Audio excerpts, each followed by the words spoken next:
90. Hold that number for a moment before we go anywhere near a verse, because the number itself is the doorway into everything we are about to do together. 90 lessons, not 3, not 7, not the tidy handful that fits on a graphic and gets forgotten by Thursday. 90 separate turns of the same strange, honest, unflinching book, a book that sits in the middle of your Bible like a stone in a shoe, refusing to let you walk comfortably past it. Why 90? Because 90 is roughly the number of years in a long human life. 90 is what a person gets at the outside edge of things if the body holds and the mercies pile up and nothing catastrophic intervenes. Moses said in the 90th Psalm that the days of our years are 60 years and 10, and if by reason of strength they be 80 years, yet is their strength labor and sorrow. 70, 80, 90 if you are unusually favored and unusually stubborn. That is the whole allotment. That is the entire span in which you will do every single thing you are ever going to do.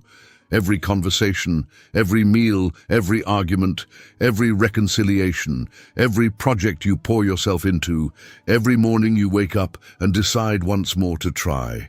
90 lessons for 90 years, one turn of wisdom for every year you might be given. That is the shape of what is in front of you, and here is what those 90 lessons are going to do if you let them. They are going to rebuild, not decorate, not touch up, not gently adjust, but tear down to the foundation and rebuild. The way you see 3 things you have almost certainly been seeing wrong your entire adult life: time, work, meaning. The 3 load-bearing walls of a human existence. The 3 things you organize your calendar around, exhaust yourself over, and quietly panic about at 2 in the morning when the house is silent and your own thoughts are the loudest thing in the room. You have been taught to see time as a resource to be optimized. Ecclesiastes will show you it is a river you do not control. You have been taught to see work as the place where you build a monument that will outlast you. Ecclesiastes will show you the monuments fall, the names blur, and the man who comes after you may be a fool. You have been taught that meaning is something you construct out of achievement, accumulation, and being remembered. Ecclesiastes will take all 3 of those away from you, deliberately, patiently, one at a time, and then, having emptied your hands, will put something in them that will actually hold. That is the promise of the next several hours. 90 lessons, 1 book, and by the end of it, a way of seeing your own life that is older than every self-help system on earth, more honest than anything you will hear this week, and steadier than anything the world has ever offered you. Let me tell you what kind of book this is before we begin, because you need to know what you are walking into. Ecclesiastes is the most brutally honest book ever admitted into a sacred text. It is the book that says out loud what everyone thinks and nobody says. It says that the wise man and the fool end up in the same ground. It says that you will spend your life building something and hand it to someone who did not earn it and may not deserve it. It says that the same thing happens to the righteous and the wicked, and that this is one of the great grievances under the sun. It says that in much wisdom is much grief, and he that increaseth knowledge increaseth sorrow. It looks at the machinery of human striving, the promotions, the acquisitions, the reputation building, the endless forward lean, and it says, with a flatness that still shocks after 3,000 years, vanity, vapor, breath, mist on a cold morning that you can see and cannot hold. And yet, and this is the thing almost everyone misses, this is not a despairing book. It is not the diary of a cynic. It is not a long complaint. Ecclesiastes is a demolition performed by a builder. Every wall it knocks down is a wall that was going to collapse on you anyway. Every illusion it strips away is an illusion that was already costing you your peace. The preacher is not trying to make you miserable. He is trying to get you to stop building your one short life on ground that will not hold weight. And when he has finished clearing the site, when he has taken away achievement and accumulation and legacy and control and every other thing you were quietly counting on, he sets down in the rubble the only foundation that has ever borne the weight of a human soul. Eat your bread, drink your wine, do your work, love the person in front of you, fear God. This is the gift of God. This is your portion. That is not resignation, that is liberation. It only sounds like resignation to people who have never tried to live any other way. So here is what we are going to do. 90 lessons drawn from all 12 chapters of this book, moving through it with the unhurried care it deserves. We are not going to skim. We are not going to give you a list of tips. We are going to sit inside this text the way you sit inside a room until your eyes adjust and you begin to see what was always there in the dark. We will look at the Hebrew where the Hebrew matters. We will look at the world this book came out of, a world of terraced vineyards and slow oxen and unlit nights, where a man could stand still long enough to actually notice that the sun rises and hurries back to the place where it rose. We will follow the preacher's argument all the way down, and we will not flinch when it gets uncomfortable, because the discomfort is the medicine. And we will come out the other side with time, work, and meaning rebuilt.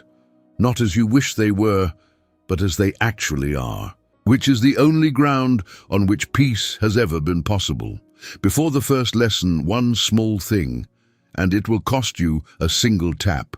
If, somewhere in the next few hours, one of these 90 lessons lands in a place you needed it to land, would you leave a like on this video? It's free. One tap on the thumbs up just below the video, and that's all it takes. Not for an algorithm. I want you to picture something more specific than that. There is someone out there tonight, a person you will never meet, whose name you will never know, who is lying awake doing exactly the math this book is about, wondering whether the years are adding up to anything, wondering whether the work means anything, wondering, quietly and without telling anyone, whether they have wasted the only life they get. Your like is what puts this in front of them. That's the whole mechanism. One tap from you, and a stranger somewhere gets handed the thing they've been aching for without knowing what to call it. That's a quiet gift to someone you'll never meet, and it costs you nothing. And while you're there, leave a single word in the comments, just one. The weight you're carrying into this teaching, the thing you're hoping to set down before the end, you don't have to explain it. Nobody's going to ask you to. Just one word, so you're not carrying it alone in silence. Now, let us begin. Lesson 1. The preacher tells you his name, and it is a warning. The words of the preacher, the son of David, king in Jerusalem. Ecclesiastes 1:1. The Hebrew behind preacher is Koheleth. It is not a name, it is a title from the root kahal, to assemble, to gather. Koheleth is the one who calls the assembly together. The convener. The man who stands in the square and says, "Everyone stop, sit down and listen to something you do not want to hear." That is who is speaking to you. Not a poet in solitude, a man who has gathered a crowd because he has something to say that cannot be said quietly. And he is going to tell ordinary working people, farmers, mothers, builders, tired before sunset, that the thing they have organized their lives around does not work. Then notice the credentials.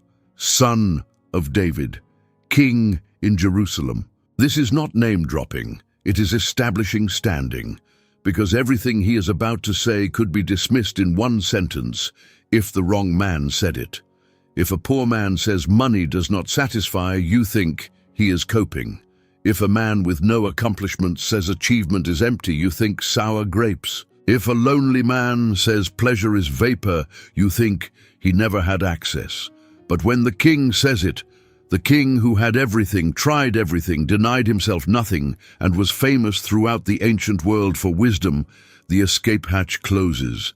He is not speaking from lack. He is speaking from the far side of abundance. He went to the end of every road you're currently walking and came back to tell you what is there. This is a man standing at the summit you're still climbing, shouting down about what is up here. That is the warning in the first verse. Before a word about vanity, he has told you. You cannot dismiss this by saying he did not understand your situation. He had a version of it larger than yours. And he called the assembly anyway. Lesson 2. Vanity is not the word you think it is. Vanity of vanities, saith the preacher. Vanity of vanities, all is vanity. Ecclesiastes 1:2. The thesis of the whole book stated in verse 2 before any argument. He does not build to it. He leads with it, then spends 12 chapters showing his work. But the word has been mistranslated in your mind, and the mistranslation has ruined the book for millions. You hear vanity and think conceit, a person admiring themselves in a mirror. That is not it. Or you hear meaningless nihilism in a robe. That is not it either. And if you read the book that way, you will misread everything that follows. The Hebrew is hevel. It means vapor, breath. The mist that comes out of your mouth on a cold morning. Smoke you can see clearly and cannot grasp at all. Sit with that image because it changes everything. Vapor is not worthless. Vapor is real. Your breath on a winter morning is the visible evidence that you are alive. Nobody looks at it and thinks worthless. It is not worthless. It is fleeting. It is beautiful and real and gone before you finish looking at it. You cannot put it in a jar. You cannot save it. You cannot build with it. You cannot hold it. That is what he is saying about your life. Not it does not matter, but it will not hold still. Everything you are trying to seize and store and secure has the substance of breath on a cold day, visible, real, precious, ungraspable. And the construction vanity of vanities is the Hebrew superlative. It is how the language says the most. Song of songs, the greatest song. Holy of holies, the most sacred place. Vanity of vanities, the vaporist vapor, breath of breaths. So when you hear all is vanity, do not hear nothing matters. Hear, nothing stays. Everything you love is made of mist. Your career is mist. Your body is mist. Your house is mist on a longer time scale. And the tragedy of human striving is that we spend our one life closing our fists around vapor and feeling betrayed when our hands come up empty. The book is not telling you your life is meaningless. It is telling you your life is unholdable. That is a completely different diagnosis, and it has a completely different cure. Lesson 3. The question underneath everything you do. What profit hath a man of all his labour which he taketh under the sun? Ecclesiastes 1:3. The first question of the book is an accounting question, and once you see it, you cannot unsee it. The Hebrew is yitron, profit, surplus, what is left over. It is a commercial term. It belongs to ledgers. It is what a merchant asks at day's end. After everything went out and everything came in, what remains? He is asking that about a human life. You have worked. You are working now. Add it all up. Every hour, every early morning and late night, every ounce of energy you have poured into anything. Now subtract what goes out, the aging, the forgetting, the entropy, the grave. What is the surplus? And the phrase he adds is the one that stings under the sun. It appears 29 times in this book. It is the boundary marker of the entire investigation. Under the sun means within this closed system, the horizontal plane, the world you can measure and count, with nothing transcendent factored in. He is running a controlled experiment. If we bracket out God, if we let the sun be the ceiling, what is the profit? The answer, which takes 12 chapters to prove, is zero. In the closed system, the ledger balances to nothing. Everything you put in comes back out. The book's always zero. This is not pessimism, this is arithmetic. And this is why the book is so useful to a person with a phone in their hand. You were raised inside the closed system. You were taught to answer the profit question with the resources available under the sun. Get the degree, build the career, optimize, leave a mark, be remembered. He went further down that road than you ever will, with more resources than you will ever have, and came back with a number. The number is 0. He is not telling you this to crush you. He is telling you so you stop trying to solve a problem that has no solution at that altitude and start looking up. Lesson 4. You are not the main character of the earth. One generation passeth away, and another generation cometh, but the earth abideth forever. Ecclesiastes 1:4. Read it again and notice who moves and who stays. The generations move. Humanity is the transient element, the flickering thing. The earth abides. This is the exact inversion of how you experience your life. From the inside, you are the permanent fixture and everything else is passing scenery. Your consciousness has been continuous as long as you can remember. You have never experienced your own absence. The world, for you, began when you began. It is almost impossible to genuinely feel that the world existed in full color, with people as vivid to themselves as you are to yourself before you arrived, and will again after you leave. He is deliberately dislocating you from the center of your own frame. The ground you stand on was here before you, held other feet, and will hold other feet when yours are gone. The Hebrew for generation is doctor, a cycle, a turning, not a static block of people, a rotation. One turns, another turns, and under all that turning, the earth simply is. And here is why this belongs at the front of a study on time. Every distorted view of time you carry comes from failing to feel this verse. You plan as though your window is the window. You panic as though your era is the culmination. You take your own decade, your own news cycle, your own career arc, and unconsciously treat it as the point toward which everything was building. It was not. You are one door, one turn. The ground you walk on has been walked by people whose fears were as real as yours, whose 2 in the morning panic felt exactly as consuming as yours, and you cannot name one of them. This should not devastate you. It should relieve you. If you are not the main character of the earth does not depend on your performance. The pressure you have been carrying, that it all rests on whether you get this right, was never yours. It was a misunderstanding of scale. Lesson 5. The sun is tired, and so are you. The sun also ariseth, and the sun goeth down, and hasteth to his place where he arose. Ecclesiastes 1:5. He now begins a series of images from nature, and they are not decorative. They are evidence, exhibits in a case. Exhibit 1, the sun. Notice the verbs. The sun ariseth. The sun goeth down, and then the phrase carrying the weight. The sun hasteth to his place where he arose. Some render it pants back to where it began.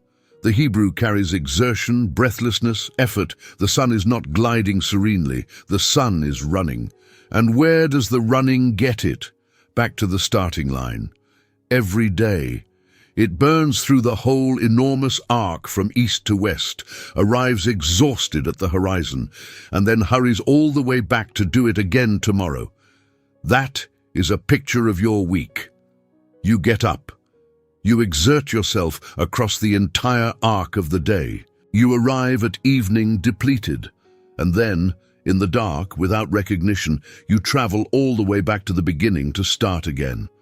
And what did the motion accomplish? Where is the sun today? Exactly where it was yesterday. Millions of miles of travel, same position. He is not mocking you.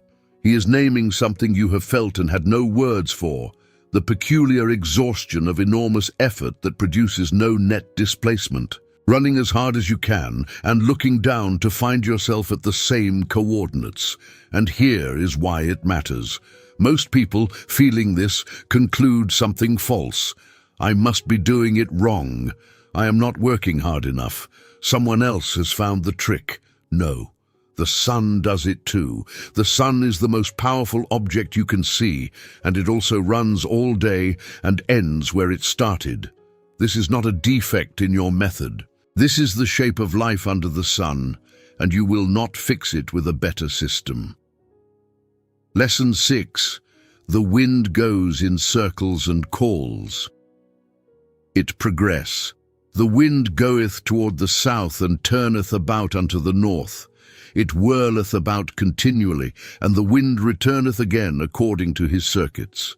Ecclesiastes 1:6, Exhibit 2, the wind. The Hebrew is almost dizzying. The words for turn and circuit repeat until the sentence itself begins to spin. Turning, turning, circuiting, returning. He is doing with syntax what the wind does with air. You feel the circling in the grammar before you understand it in the argument. And here is the observation. The wind is always going somewhere. That is its nature.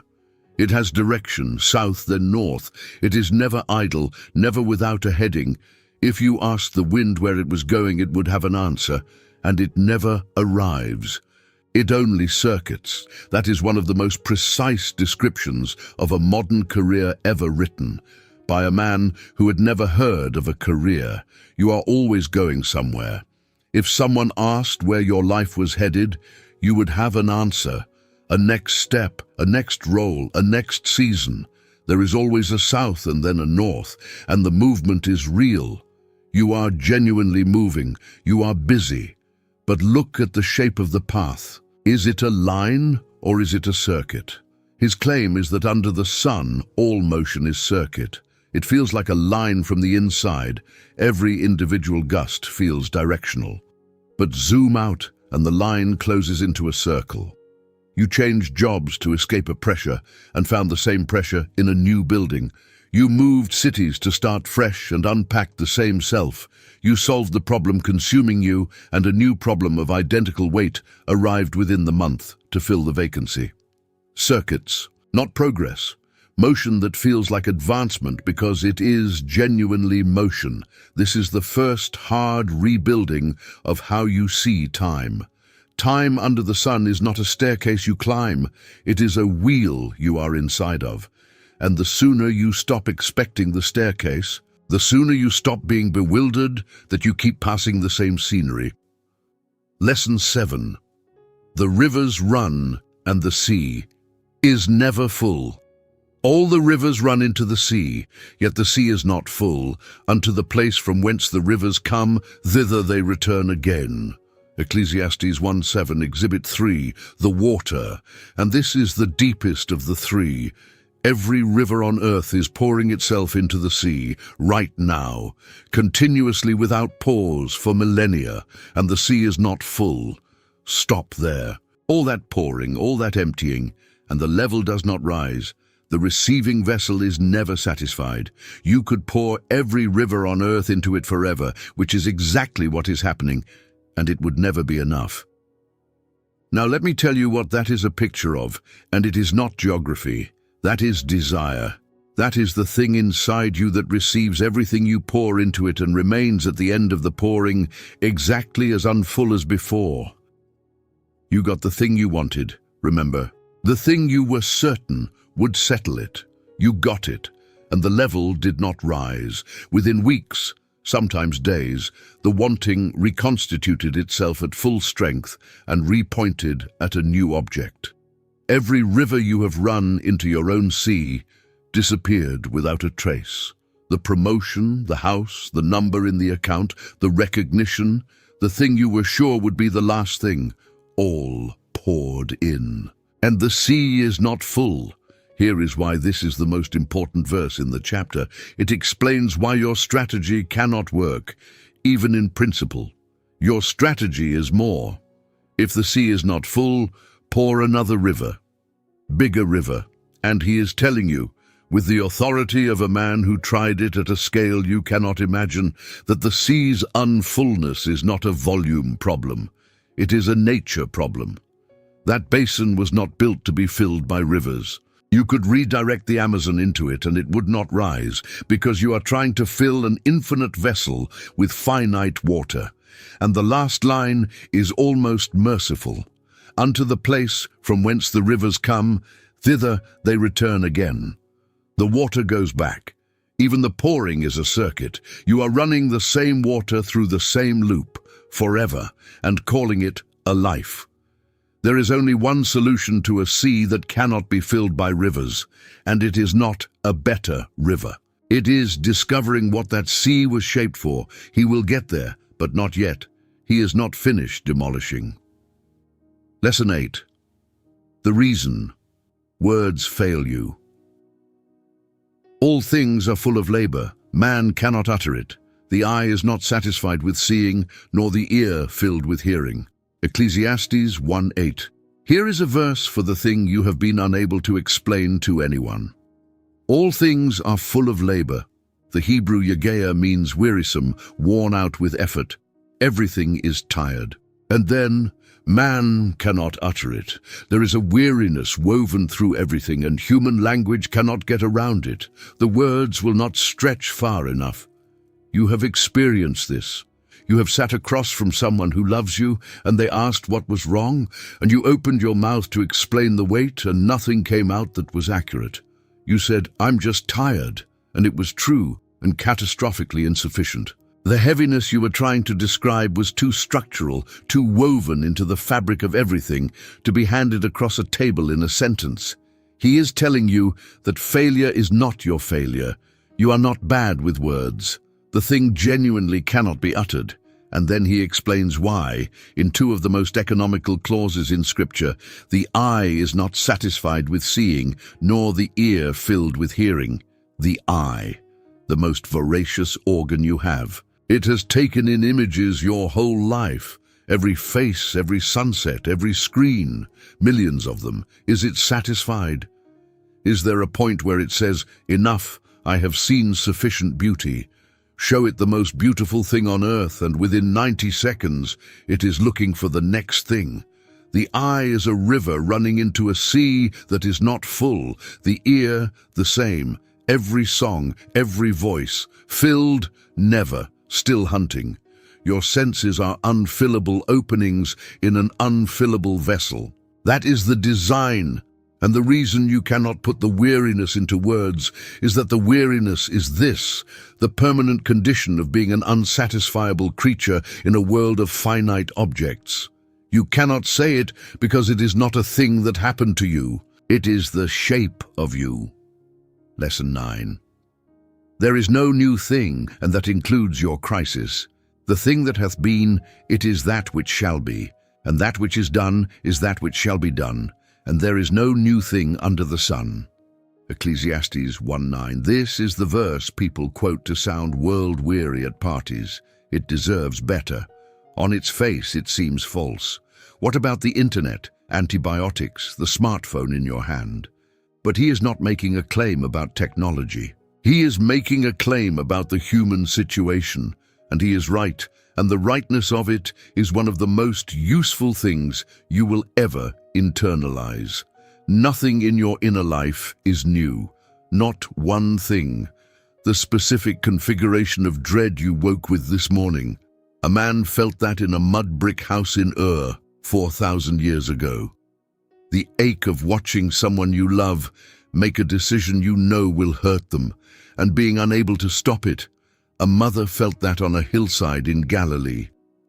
The exhaustion of working hard at something you suspect does not matter. A scribe felt that copying tax records in Babylon. The loneliness that hits hardest in a crowded room, the preacher felt that in a palace full of people whose job was to attend to him.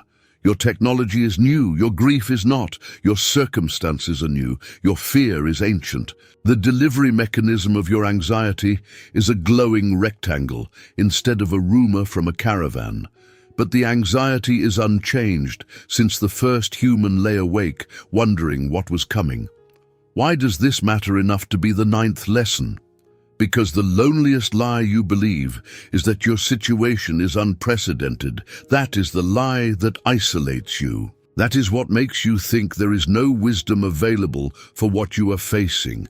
No one who has been here, no map for this territory, because this territory is uniquely yours. It is not. Someone has been exactly where you are, in every way that matters, and has left instructions. The wisdom you need was not invented last year by someone with a podcast. It is old. It has been tested by more people under worse conditions than any modern framework ever will be. There is no new thing under the sun, which means there is no new suffering, which means you are not the first, which means help exists. That is not a depressing verse. That is a rope thrown down a well. Lesson 10, you will be forgotten, and it is a kindness. There is no remembrance of former things, neither shall there be any remembrance of things that are to come with those that shall come after. Ecclesiastes 1:11. Now he says the thing nobody says, you will be forgotten, not eventually, in some distant theoretical sense, specifically, thoroughly. Within a span of years you could count on your fingers. Try this. Name your 8 great-grandparents. Not their nationalities, their names. Most people cannot name one, and these were not obscure people. They lived lives of the same density as yours. They had a favorite chair. They had a laugh their children could recognize from another room. They had a thing they were afraid of and never told anyone. They had a morning where they made a decision that terrified them, and the reason you exist is that they made it. And you cannot name them. That is 3 generations. That is roughly 100 years. And the entire content of 8 complete human lives has been reduced to a genetic contribution and a blank space where a name should be. That is the arithmetic of remembrance, and it applies to you without exception. In 100 years, barring something extraordinary, no living person will know your name. The work you are exhausting yourself over right now, the people who share your blood will not know it happened. Now here is why he tells you this, and why it is not cruelty. He is freeing you from a taskmaster. There is a specific slavery in living for remembrance, and almost everyone in the modern world is doing it in some form, living for the legacy, the record, living so the name persists. It drives people to sacrifice the life in front of them, the dinner, the child's question, the ordinary Tuesday, on the altar of a monument nobody will visit. And he, who built more monuments than you ever will, and had his name carved into more stone than you can imagine, is telling you plainly, it does not work. The stone erodes, the name blurs. You are pouring your one life into a vessel with no bottom. So stop. Not because your life does not matter, but because its mattering was never going to be secured by being remembered. That was always the wrong mechanism. And the moment you release it, the Tuesday becomes available. The dinner becomes available. The child's question becomes the most important thing in the world instead of an interruption of the monument. You will be forgotten by people. And the rest of this book will show you that being forgotten by people is survivable because you were never being held by their memory in the first place. Lesson 11. He tried. Wisdom first, and wisdom hurt. And I gave my heart to seek and search out by wisdom concerning all things that are done under heaven. This sore travail hath God given to the sons of man to be exercised therewith. Ecclesiastes 1:13.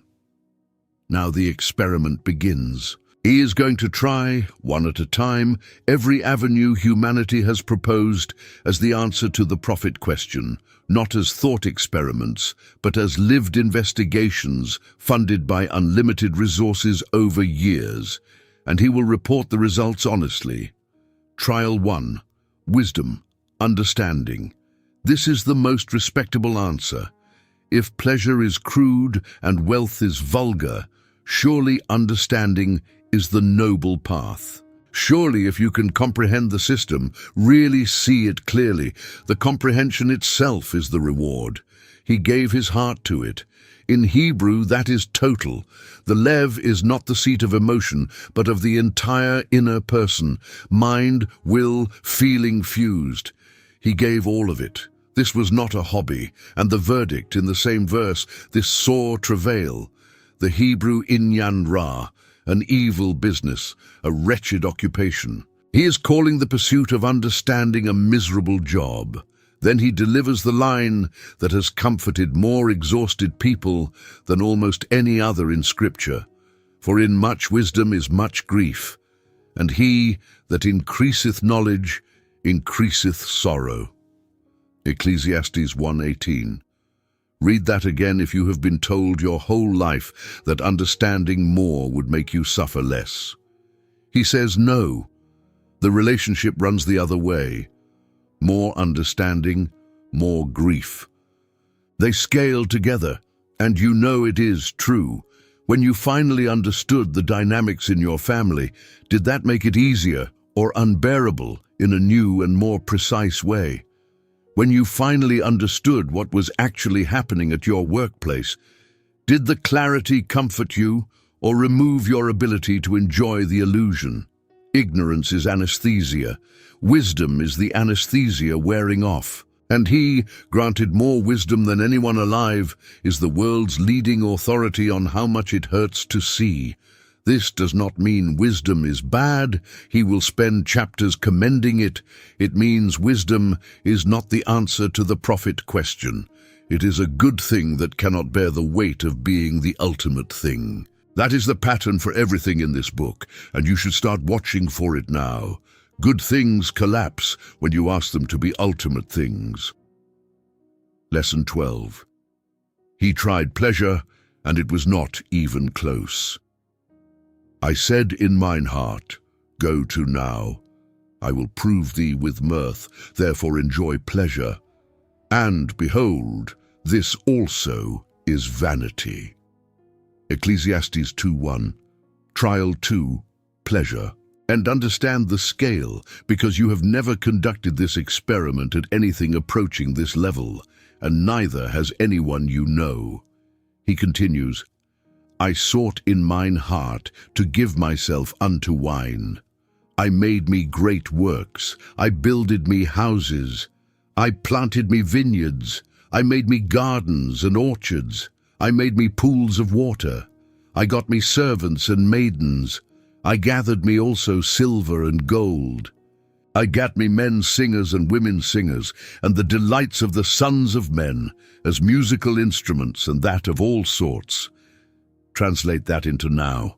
Wine, the finest on earth, unlimited whenever he wanted. Great works, construction at the scale of national infrastructure, houses, plural, each a palace, vineyards, not a hobby, an industry. Orchards with every kind of fruit tree in existence, which in the ancient world meant importing species from across the known earth at ruinous expense, simply because he wanted to watch them grow. Irrigation pools built to water forests he planted for his own pleasure. He was terraforming the landscape for aesthetics, servants beyond counting, the treasure of kings, and music, constantly performed live by the finest singers in the world, in his house whenever he wanted. Now put that next to your version. A decent bottle on Friday, a vacation you saved for, a house you owe money on, a playlist. And your version still exerts enormous pull on you. It still makes you think, if I just had a bit more of that, I would be all right.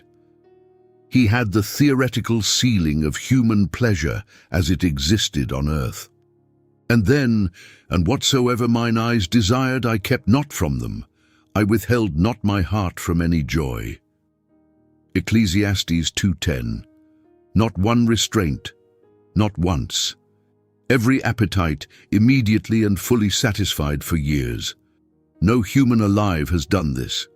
Not the wealthiest person on earth today, because even they must say no to something.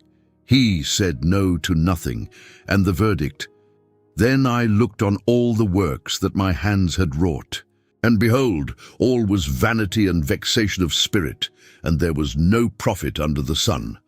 Ecclesiastes 2:11, vapor and vexation of spirit. The Hebrew reut ruach, chasing wind, shepherding wind, trying to herd the air. He looked at the whole enterprise, palaces, forests, orchestras, treasure, and saw a man trying to catch the wind in his arms. Here is the practical value. The thing you think would satisfy you has been tested. not by someone who could not afford it, by someone who had 1,000 times more of it than you ever will. The experiment has been run. The data is in. You do not have to spend your life rerunning it at a smaller scale to find out. Lesson 13. The only thing he kept. And this was my portion of all my labor. Ecclesiastes 2:10. There is a half verse hiding inside the pleasure experiment that most readers run past. And it is the first light in the book, the full line. I withheld not my heart from any joy, for my heart rejoiced in all my labor, and this was my portion of all my labor. This was my portion. The Hebrew is chelek. Learn it now. It recurs through the whole book. Chelek is your allotted share, the parcel of land assigned to a family when Israel divided the territory. Not the whole country, your portion. Now notice what he identifies as his. Not the palaces, not the gold, not the vineyards or the forests or the singers. Those, he has just said, were vapor and wind chasing. His portion was this: my heart rejoiced in all my labor. The joy in the working, not the results of the working, the joy in it. That is the first appearance of the answer, and it shows up in the middle of the demolition, easy to miss, like a seed in rubble. Everything he built was vapor. But the specific afternoons, when he was in the middle of the work, and something in him rose and rejoiced in the doing of it, those were real. Those were the only surplus the entire enterprise produced. Sit with that, because it inverts everything. You think the point of the project is the finished project. The point of the career is where the career gets you. And so you treat every working day, which is to say your entire life, since your life is made of days, as a toll you are paying to reach a destination. He is standing at the destination, on top of the largest pile of outcomes any human has assembled, turning around and shouting back down the road. The toll was the treasure. The only thing I kept was the joy I felt while I was doing it. Your portion is not at the end. Your portion is today. Lesson 14. Wise or foolish, same ground. Then said I in my heart, as it happeneth to the fool, so it happeneth even to me. And why was I then more wise? Ecclesiastes 2:15. Here is where the book gets dangerous, and where most people would like it to stop. He has just conceded wisdom is better than folly. Wisdom excelleth folly, as far as light excelleth darkness. The wise man's eyes are in his head, but the fool walketh in darkness. That is a real endorsement. The wise man can see where he is going, and then, in the next breath, one event happeneth to them all. The Hebrew is mikrech echad, one occurrence that arrives for everyone regardless of category: death. The wise man dies, the fool dies. The man who spent 40 years disciplining his mind, examining his motives, refusing the easy path, he dies. The man who never once thought carefully about anything, who lived on impulse and got away with it, he dies. Same event, same ground, and he does not soften it. Why was I then more wise? What did the wisdom purchase, if not an exemption from the one event? Then brutally, how dieth the wise man as the fool? Now track this carefully, or the book will break you. What is he demolishing? Not wisdom, he just praised it. He is demolishing wisdom as a strategy for exemption. He is destroying the quiet belief that careful people carry, that if I am wise enough, disciplined enough, careful enough, I will be spared what happens to everyone else, that my carefulness is insurance, that the fools will get what is coming, and I who paid attention will be excused. You will not be excused. Your carefulness is genuinely better than carelessness. Light really is better than darkness. But it buys you a better walk, not a different destination. And once you accept that, something is set free. Now you can be wise for the sake of the walking, not as a bribe, not as insurance, just because it is better to see than not to see, for as long as you have eyes. Lesson 15. The man who comes after you may be a fool. Yea, I hated all my labor which I had taken under the sun, because I should leave it unto the man that shall be after me, and who knoweth whether he shall be a wise man or a fool? Ecclesiastes 2:18-19. Now he touches the last idol standing, the one that survives in even the most disillusioned person. You can let go of pleasure, of wisdom as exemption, even on a good day of being remembered. But almost nobody lets go of this. At least what I built will continue. At least it goes to someone. At least the thing outlasts me. And he says, to whom? It is a real question. You will hand your life's work to a specific human being. You do not know what that human being will be, and you will not be there to supervise. Consider what he is describing. He built a kingdom, the temple, the wealth and international reputation of a nation. 40 years of it, and he knew who was next. He had met his son. And if you know the history, he was right to be afraid. The kingdom split in a single generation. Rehoboam took the throne, was offered wise counsel by the men who had served his father, rejected it for the advice of his friends, and answered the people's plea for relief by promising to make their burden heavier. 10 tribes walked away. What Solomon spent his life building came apart within a few years, in the hands of a man who had rule over all his labor and had not earned an hour of it. He was right, and your version is coming. You will hand your work to someone, the company to someone who will run it differently, the house you renovated with your own hands to someone who will paint over it, the garden you spent 15 years establishing to someone who will pave it. And you will not have a vote. So does he say, build nothing? No. Watch what he does with this, because it is the pivot of the whole book, and it is 3 verses away. He takes the horror of handing your life's work to a fool and uses it to pry your fingers off the future. Because if the future is not yours to control, the future is not yours to carry. And if it is not yours to carry, you are allowed to put it down and live today. Lesson 16. The first answer, eat your bread. There is nothing better for a man than that he should eat and drink, and that he should make his soul enjoy good in his labor. This also I saw, that it was from the hand of God. Ecclesiastes 2:24. Here it is, the first full statement of the answer. And you would walk past it because it sounds like nothing. Eat, drink, find good in your work. That is the conclusion of a man who tried wisdom and pleasure and wealth and construction and legacy at a scale no other human has attempted. After the palaces and the orchestras and the gold, eat your food, drink your drink, enjoy your work. If you are disappointed by that, you have understood it correctly, and you are exactly where he wants you. Because you wanted something bigger. You wanted the secret, the thing that would make the vapor stop being vapor. There is no such thing, and he knows it, and he is offering you something better than what you wanted, the thing that is actually available. But look at the last clause, because without it this is hedonism, and with it, it is the whole gospel of the book. This also I saw, that it was from the hand of God. The bread on your table is not a biological necessity you are grimly refueling with. It is a gift placed in your hands by a person.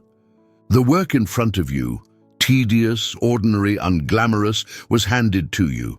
The whole of your small daily existence, which you have been treating as the boring background against which the real significant part of your life is supposed to eventually happen, is a series of specific gifts from the hand of God. This is the rebuilding of meaning in one verse. You've been trying to construct meaning, build it, achieve it, assemble it out of accomplishments. He says, you cannot construct it. It is not a construction project, it is a reception project. Meaning is not built. It is received in ordinary quantities on ordinary days in the form of bread and water and work. And the only thing between you and it is that you are too busy building to notice what is being handed to you. The tragedy of the achievement-driven life is not that it fails. It is that it succeeds at the wrong thing while your portion sits on the table getting cold. Lesson 17. To everything. There is a season. To everything there is a season and a time to every purpose under the heaven. Ecclesiastes 3:1. Everyone knows this verse. Almost nobody understands what it is doing. It has been sung, printed on cards, read at funerals, and reduced to something vaguely reassuring, a cosmic pat on the shoulder. There is a time for everything. It will all work out. That is not what it says. This verse is not a comfort, it is a constraint. The Hebrew zeman means an appointed time, fixed, set, determined, appointed by whom? Not by you. That is the entire point of the passage. You do not get to choose the season. You get to recognize it. This is the second great rebuilding of how you see time, and it lands on the modern mind like a hammer. You were raised to believe time is a resource you manage. Your entire relationship to it is administrative. You have systems, you block, you optimize. Everything around you says that if you are sufficiently intentional, you will bend time to your purposes. And Ecclesiastes 3 says, there are seasons, they are appointed, and you are inside them, not above them. You cannot make it be spring. You can want spring. You can be exhausted from winter and finished with the cold and desperate for one green thing, and it will not be spring 1 hour before it is spring. Your wanting has zero effect on the calendar of the earth. The same is true of the seasons of your life. You cannot make the grief be over. You cannot force the season of building to arrive while you are still in the season of tearing down. Now here is what turns the constraint into a mercy. If you are not the one who appoints the seasons, then you are not at fault for the season you are in. The winter you are in is not evidence of your failure. You did not cause it by insufficient faith or effort or positivity. It is appointed. It has a time. And the same sovereignty that appointed its beginning has appointed its end. You are not managing time. You are living inside it. And the one managing it has not lost track of you. Lesson 18, a time to be born and a time to die. A time to be born and a time to die. Ecclesiastes 3:2. The list begins with the two events that most completely prove the point. And it is not an accident they are first. Your birth and your death are the bookends of your existence, and you had no vote in either. You did not choose to be born. You did not choose when, and the century alone determines almost everything about your life, whether you would have antibiotics, whether you would be literate, whether your children would likely survive infancy. You did not choose the country, the language, the family, the body, the parents, the name. Every foundational fact of your existence was decided without your input and handed to you complete. Your death is the same. The hour is not on your calendar. You will not be consulted. Hold those together, because between them is the entire territory you actually inhabit. You did not schedule the opening. You will not schedule the closing. Everything in between, all your plans and strivings, takes place inside a window whose boundaries were set by someone other than you. And what does the modern person do with this? Ignore it. We have built a civilization that is, in part, an enormous machine for not thinking about this verse. We hide the dying in facilities. We speak of death in euphemism. And he puts it first on the list, before planting or weeping or dancing or war. First, because until you have accepted the two bookends, you will misread everything between them. You will treat a temporary life as permanent. You will make decisions as though you had unlimited time to correct them. You will postpone the reconciliation, the confession, the phone call, as though the window were open indefinitely. It is not. Knowing that is not morbid. It is the beginning of living in the actual world instead of a comfortable fiction. The man who has accepted that he will die is the only one free enough to actually live, because he is the only one not spending his energy maintaining the pretense. Lesson 19. A time to plant and a time to pluck up, a time to plant and a time to pluck up that which is planted. Ecclesiastes 3:2. This one is about work, and it will offend you if you are a builder. There is a time to plant. Everyone likes that half. Planting is hope, investment, the noble act of putting something in the ground and believing in a future. And there is a time to pluck up what has been planted. Notice, he does not say a time for the plant to die naturally. He says a time to pluck up. Active verb. Someone walks out to the field where the thing is growing. The thing they planted, watered, checked on every morning, takes hold of it and pulls it out. Any farmer understands. Not everything you plant should be allowed to finish. Sometimes the crop is diseased and letting it stand infects the field. Sometimes it was the right seed and the wrong ground. Sometimes it is genuinely alive and healthy and simply in the way of something that matters more. The uprooting is not a failure of the planting. It is a different season of the same wisdom. Now bring it into your life, because you have a field. You have things you planted that you are keeping alive out of loyalty to the planting. A project you started with real conviction that has become a burden. A commitment you made when you were a different person in a different season, honored out of stubbornness rather than calling. A role, a routine, a version of yourself you built deliberately that has outlived its season. And you cannot pull it up because you planted it, and pulling it up feels like admitting the planting was wrong. He says, no, the planting was right. It was the season for it, and now it is the season for the other thing, and the same wisdom that put it in the ground is telling you to take it out. This is one of the hardest disciplines in a working life. Most people fail it in the direction of loyalty.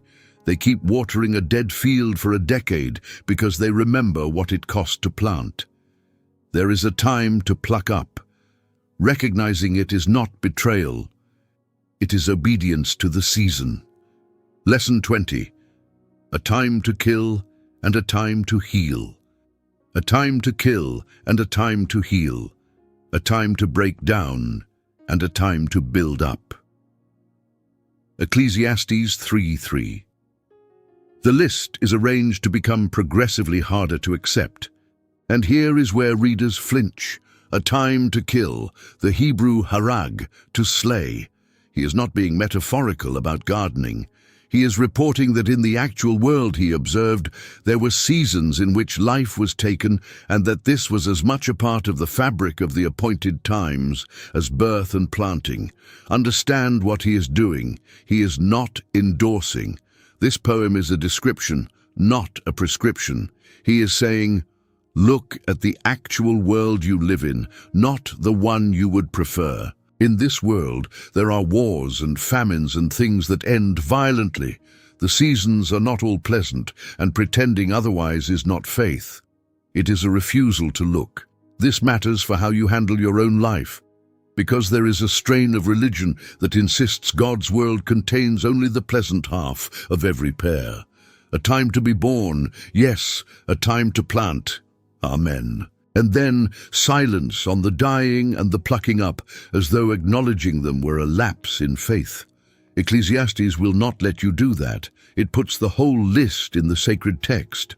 The world you actually live in, the one with hospitals and gravesides and demolition, is the world God is sovereign over, not a nicer imaginary one. And then the mercy, a time to heal, a time to build up. The killing is not the final word. The breaking down is not the terminus. In this list, they are always paired. Nothing appears alone. The appointed times come in couples, and the couple is the point. Whatever you are in right now has a partner appointed on the other side of it. You are in a time of breaking down. It is real. It is not your fault and not a failure of faith, and it has a partner. A time to build up is appointed as surely as this one was. The pairing is the promise. Lesson 21. A time to weep and a time to laugh.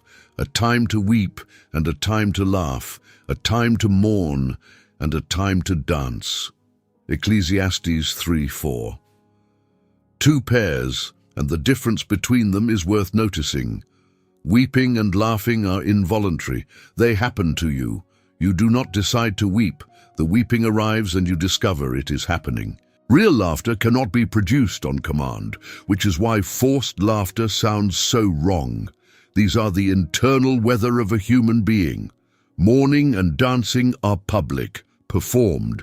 In the ancient world, mourning was communal and structured. Professional mourners, prescribed periods, a way it was done. Weeping is what your face does. Mourning is what your community does around you. So the verse covers both the private and public dimension of grief and joy, and it says both have appointed times. Here is the weight of this: you are not permitted to skip the weeping.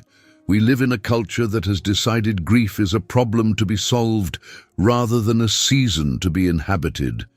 There is enormous pressure, social, often religious, which makes it worse, to move through it efficiently, to be all right, to find the silver lining by an appropriate deadline, to not make people uncomfortable for too long. And so people compress the season of weeping into a weekend and spend the next 15 years dealing with the consequences of grief that was never permitted to run its course. He says there is a time to weep, an appointed, legitimate, God-established season. It is not an interruption of your real life. It is a chapter of it with the same standing as any other, and it will end. A time to laugh is appointed too, and the fact that you cannot currently imagine it does not affect its arrival. People in the season of weeping consistently believe laughing is over forever. That is what the season does to your perception. Winter makes it impossible to believe in July. And then July arrives on schedule, without asking whether you believed in it. Do not rush your weeping. Do not despair of your laughing. Both are appointed, and neither is asking your permission. Lesson 22. A time to embrace and a time to refrain. A time to embrace and a time to refrain from embracing. Ecclesiastes 3:5. There is a season for closeness, and there is a season for distance. This will make you uncomfortable because we have absorbed a doctrine that closeness is always the good and distance is always the failure. Reconcile. Restore. Reach out. Never give up on anyone. There is truth in that. But he who is not sentimental says, there is also a time to refrain. There are seasons in which the loving act is distance. There are people for whom your nearness is not a gift, but an occasion, for whom your presence enables the thing destroying them. There are relationships in which the embrace has become the mechanism of the harm, and there are seasons when you do not have the reserves. When embracing everyone who wants to be embraced would empty you so completely that nothing is left for the 3 people who genuinely depend on you. Notice, he does not moralize this. He does not say distance is good or embracing is good. He says both have times, and wisdom is knowing which time you are in. The failure runs both directions, and both are common. Some embrace when they should refrain. They keep going back, keep pouring into a vessel that pours right back onto the floor, and call it love when it is an inability to tolerate the discomfort of distance. And some refrain when they should embrace. They let a season of appropriate distance harden into permanent architecture, and 20 years later there is a person they have not spoken to and no longer remember why. Both are failures of discernment. Neither is a failure of love. The question is never, should I be close or distant in the abstract? The question is, what time is it? Lesson 23. A time to keep silence and a time to speak. A time to keep silence and a time to speak. Ecclesiastes 3:7. Of all the pairs, this is the one you will use most often and the one people get wrong most reliably. There is a time to speak. Someone needs to hear the truth. Someone needs to be defended. The silence in the room is a lie everyone is maintaining, and someone has to break it. And there is a time to keep silence. The moment is not right. The words would land as an attack rather than a gift. The person is not ready, and your rightness would only wound. Or, most common, you have nothing to say, and the honest response is to sit in it with the person rather than talk over it. Job's friends are the great illustration. When they arrived and saw his suffering, they sat with him on the ground 7 days and 7 nights and said nothing, because they saw his grief was very great. That was the finest thing they ever did. They were perfect for 7 days. And then somebody opened his mouth, and 35 chapters of catastrophic theology followed, and God ended up rebuking every one of them. They got the season wrong. That is the whole story of Job's friends. They mistook a time to keep silence for a time to speak, and their sincerity did not save them from the damage. You know when you have done this. The conversation where you should have said nothing, and instead you explained, you contextualized, you offered perspective, and you watched the person's face close. And you know the other one, where you should have spoken and did not, where the words were right there and you swallowed them because it was easier, and the moment passed and never returned. Wisdom is not knowing what to say. Wisdom is knowing what time it is. And in a world that has made speech nearly frictionless, where everyone carries a device that broadcasts any thought instantly, the season most people are failing to recognize is the season of silence. The cost of speaking has dropped to near zero. The wisdom of not speaking has become rare and correspondingly precious. Lesson 24. He hath made everything beautiful in his time. He hath made everything beautiful in his time. Ecclesiastes 3:11. After 28 appointed times, 14 pairs, covering birth and death, war and peace, he stops and gives you the verse that holds all of it together. Everything beautiful in its time. 3 enormous claims in 8 words. First, everything, not the pleasant half, everything on the list. The dying, the plucking up, the killing and the breaking down and the weeping. He is not saying God made the good parts beautiful and we must endure the rest. Every item on that list has a beauty, including the ones you would remove if you could. Second, beautiful. The Hebrew yaphe. Lovely, fitting, appropriate. It carries both aesthetic beauty and the sense of fitting rightly. Like a stone that fits exactly into a gap in a wall. The thing is beautiful because it is right for its place. Third, in his time. Here is the key. The beauty is not visible from everywhere. It is visible in its time, which means out of its time, it does not look beautiful at all. That is why your life is confusing. You are looking at the events of your life out of season. You are examining a season while inside it, from a vantage point that cannot see its fittingness. Of course, it does not look beautiful.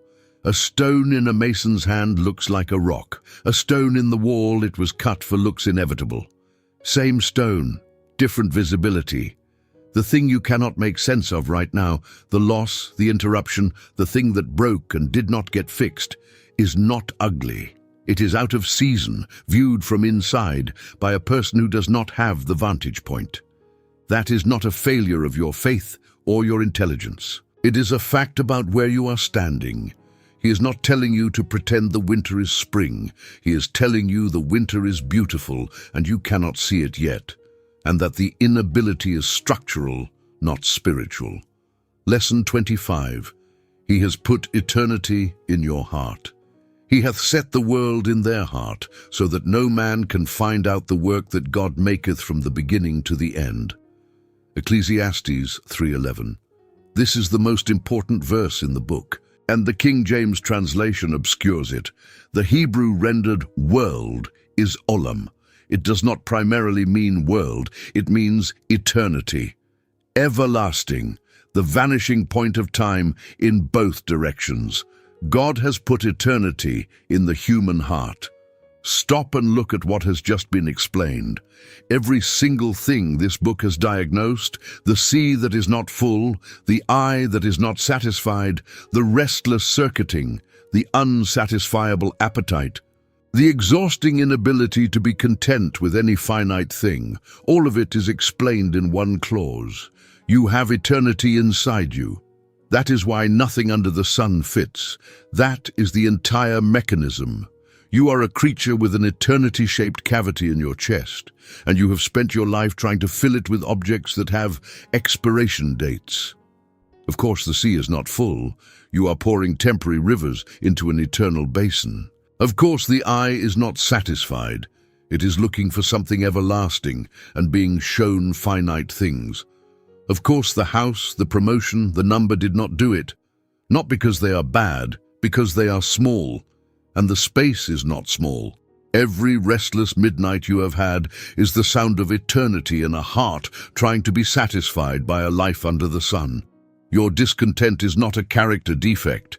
It is evidence. It is the strongest argument for God your own experience provides, because a purely material creature in a purely material world should be satisfiable by material things, and you are not, and no one is, and no one ever has been. And then, so that no man can find out the work that God maketh from the beginning to the end. That is the tragedy underneath the gift. You have eternity in your heart, enough to make you ache for it, and not the capacity to comprehend it. You have been given the longing and denied the map. You can feel there is something beyond the horizon, and you cannot see over it. That is the human condition in a sentence. And it is not a design flaw, it is a design feature, because a creature that could satisfy its own longing would never look up. Lesson 26. The gift you keep refusing, and also that every man should eat and drink and enjoy the good of all his labor, it is the gift of God. Ecclesiastes 3:13. The refrain returns, the second of 5 times. Learn to hear it. It is his chorus, and it is where he lands every time the demolition finishes a round. The word gift is doing something new. In 2:24 it was from the hand of God. Here it is Matath Elohim, the gift of God. He is escalating.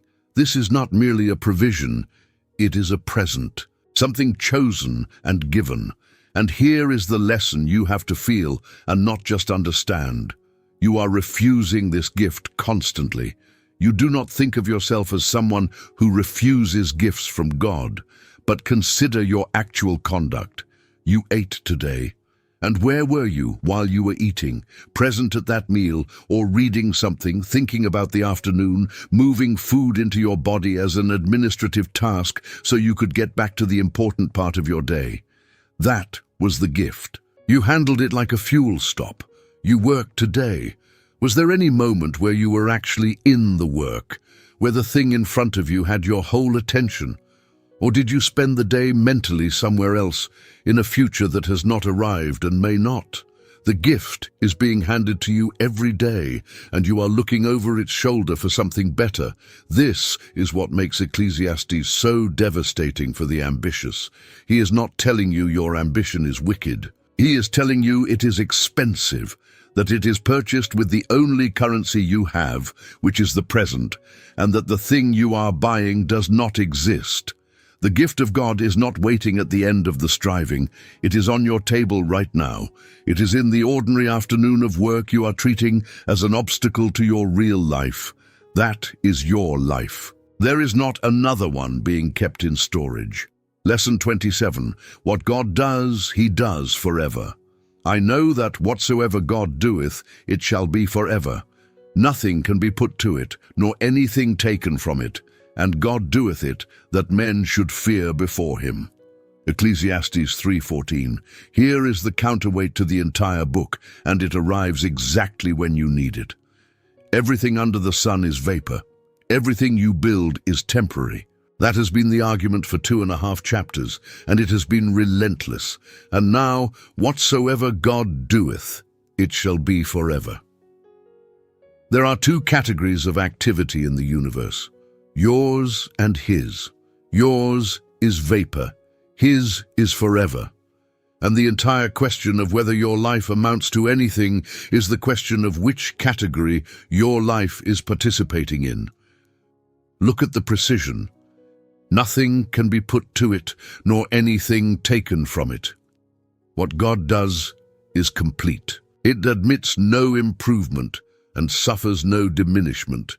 You cannot add to it, which means your contribution is not needed to complete it, and you cannot take from it, which means your failure cannot damage it.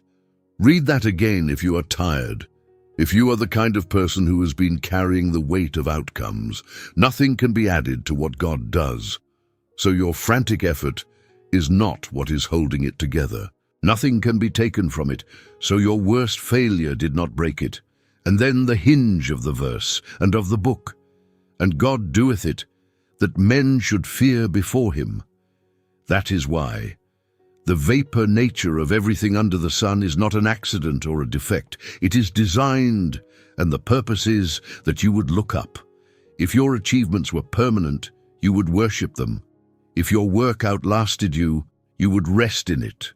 If the sea could be filled, you would never look past it. The reason the rivers run and the sea is not full is that God has arranged the world so no created thing can bear the weight of your soul.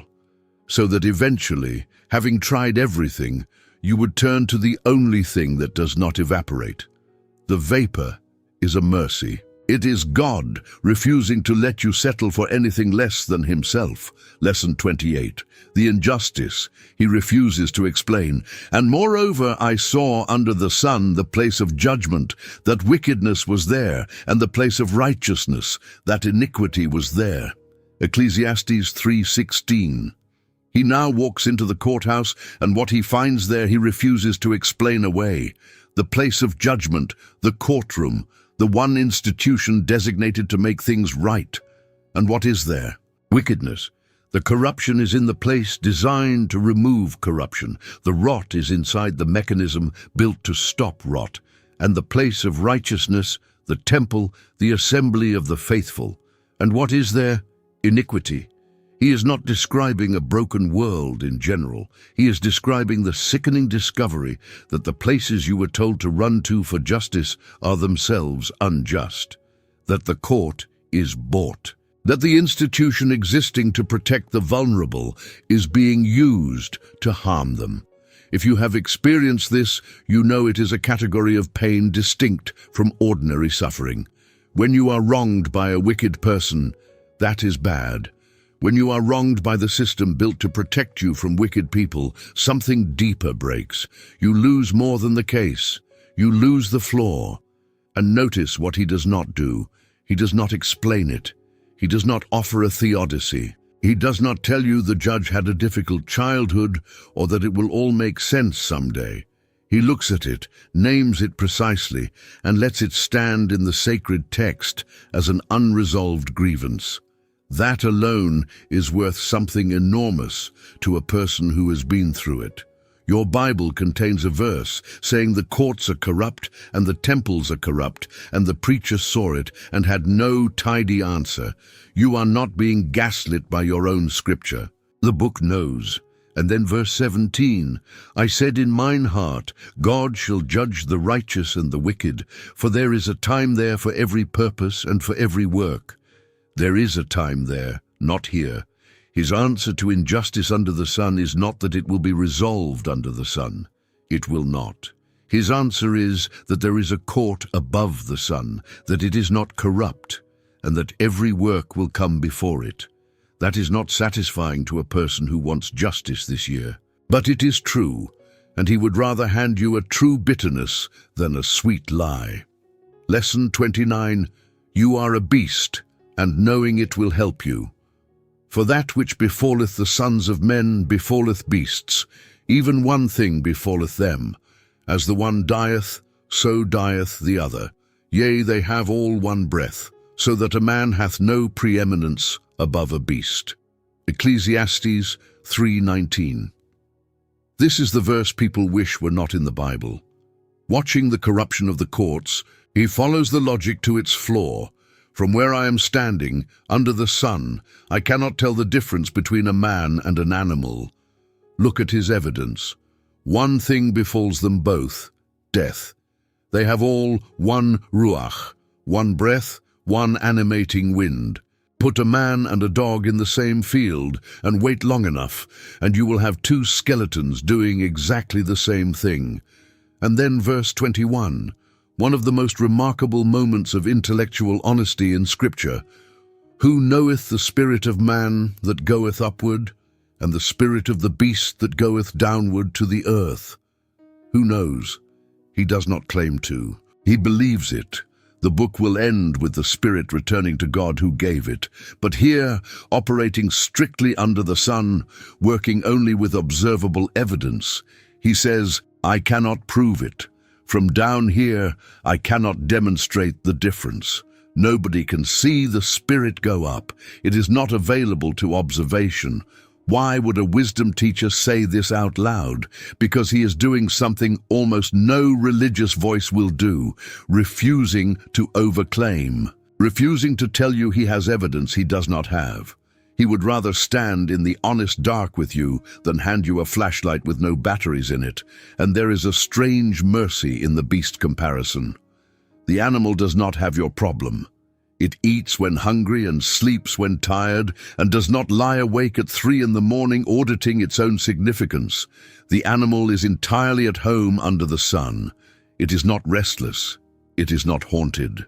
It does not have eternity in its heart. You do. And that is the difference he cannot see and cannot prove and knows anyway, not from the observable evidence, but from the ache.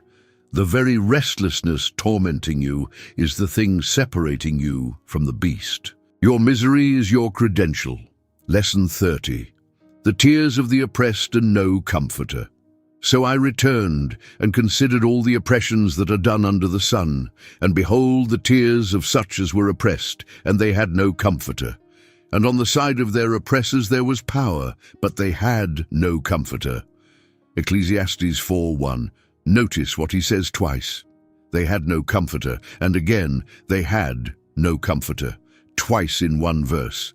That is not a stylistic accident. In Hebrew, repetition is emphasis, and he is not a careless writer. He says the thing, then says it again, because once was not enough to carry the weight.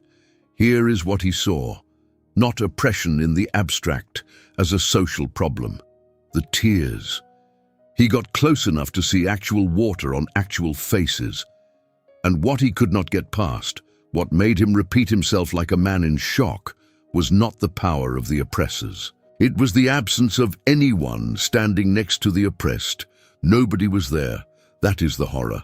Not that the strong were strong, but that in the entire scene there was not one person on the other side, no advocate, no one holding a hand. The suffering was total and unaccompanied. This is a verse for you, if you have noticed the same thing, that in the worst season of your life, what surprised you was not the pain. You had some expectation of pain. What surprised you was how alone you were in it, how the phone did not ring, how people you were sure would show up did not, how the crisis, which you assumed would gather your community around you, revealed how few people there actually were. He saw that 3,000 years ago and could not stop saying it. What is this doing in the sacred text? 2 things. First, it tells the crushed person their experience has been seen and recorded and taken seriously by God, in writing, in a book that survived 3 millennia. Your loneliness in suffering is not invisible. It is in the canon.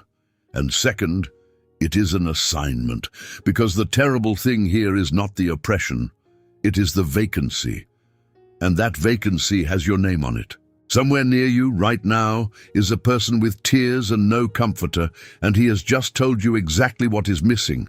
It is not a policy, it is not a system, it is a person willing to stand there. Lesson 31. All labor comes of envy. Again, I considered all travail and every right work, that for this a man is envied of his neighbor. This is also vanity and vexation of spirit. Ecclesiastes 4:4. Here is one of the most uncomfortable diagnoses in the book, and if you sit with it honestly, it will explain your career to you. He looked at all the work being done in the world, including the right work, the good and skillful and admirable work, and found underneath it a single engine: envy, rivalry. The Hebrew kina covers both jealousy and competitive zeal. Some render it All labor and skillful work come from a man's rivalry with his neighbor. Before you defend yourself, do the honest audit. Why did you want the thing you wanted? Not the reason you would say out loud, the actual reason. Trace it back. Why that career? Why that house, that size, that neighborhood? Why did that particular achievement matter so much out of all the achievements available? Why was that recognition the one you needed? Follow the thread all the way back, honestly, with no audience, and in most cases you will find a person at the other end. A rival, a sibling, a colleague, a version of the people from your hometown. Someone whose imagined face you were performing for. That is the engine. It has been the engine the whole time. And here is why this is devastating. You have been running an entire life, a real one, made of real hours you cannot get back, on a fuel that is entirely relational and entirely imaginary. The rival is not watching. The people from your hometown do not think about you. The sibling has their own life and is not scoring yours. The audience you have been performing for your whole career does not exist and has never convened. You built the palace and nobody came to look at it, because they were all busy building their own palaces for their own imaginary audiences. Vanity and vexation of spirit, vapor and chasing wind. Here is the question this leaves you with, and you should let it sit. If the rival vanished, if the comparison were surgically removed, and you had no way to be seen as ahead of or behind anyone, what would you actually do with your life? That answer is worth more than anything else you will think about this week. Because that answer is the shape of a life that is actually yours. Lesson 32. The fool folds his hands and eats his own flesh. The fool foldeth his hands together and eateth his own flesh. Ecclesiastes 4:5. And immediately, before you can take the previous lesson and use it as an excuse, he slams the other door. He has just told you all labor comes of envy, and he knows what a certain kind of person will do with that. They will say, "Excellent, then I will not labor." If striving is just rivalry, I opt out. If it is all vapor, why exert myself? I will fold my hands. And he says, the man who folds his hands eats his own flesh. It is a horrifying image, and it is meant to be. The man who refuses to work does not achieve peace. He does not attain serene detachment. He consumes himself. In the absence of work, there is nothing to metabolize but his own substance. He is not resting. He is being eaten from the inside by the thing he thought was rest. Anyone genuinely idle for an extended period knows this is accurate. Not resting, idle. Real idleness is not restorative. It is corrosive. A person with nothing to pour themselves into does not become peaceful. They become self-consuming. The mind, deprived of an object, turns on its owner. The energy that had somewhere to go now has nowhere, and inward energy with no outlet is what we call anxiety or bitterness or despair. So both doors are closed. Door 1, work driven by envy, vapor and wind chasing. Door 2, refusal to work, self-cannibalism, which leaves the narrow way in the next verse. Better is an handful with quietness than both the hands full with travail and vexation of spirit. Ecclesiastes 4:6, a handful with quietness. Better than two fistfuls acquired through exhausting rivalry. Look at the picture. One hand full and the other hand free. Free to rest, free to hold someone, free to be open, versus two hands full, clenched, unable to hold anything else, unable to be still, unable to receive. He is not telling you to have nothing. He is telling you to have a handful. Enough. A real portion honestly worked for, and then to stop deliberately, while one hand is still free. The whole modern economy is built on the premise that the correct number of hands full is 2, and then somehow more than 2. And he who had more than anyone in history says 1 with quiet is better, not more virtuous, better. As in, you will have a better life. Lesson 33, the man with no one. There is one alone, and there is not a second. Yea, he hath neither child nor brother, yet is there no end of all his labor, neither is his eye satisfied with riches. Neither saith he, For whom do I labor and bereave my soul of good? Ecclesiastes 4:8.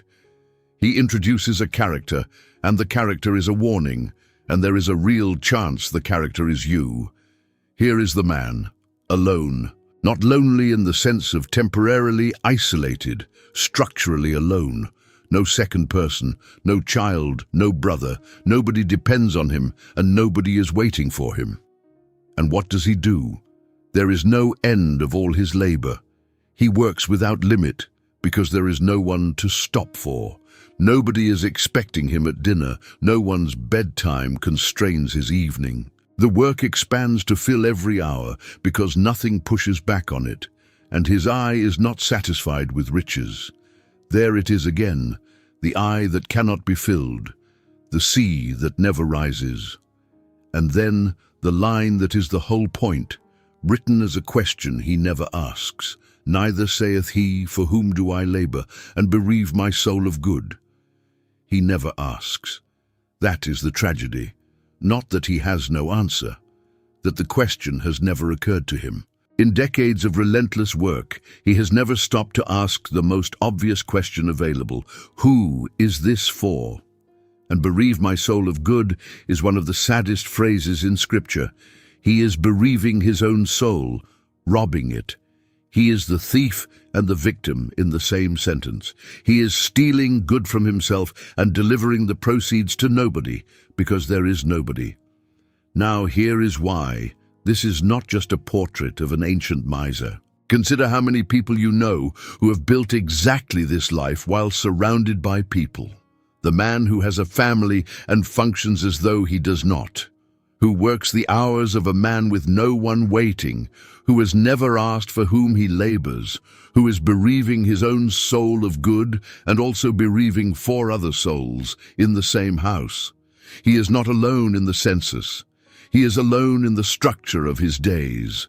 Ask the question, out loud today, for whom do I labor? If the answer is a name, that name should be visible in your calendar. And if it is not, your calendar is lying about what your life is for.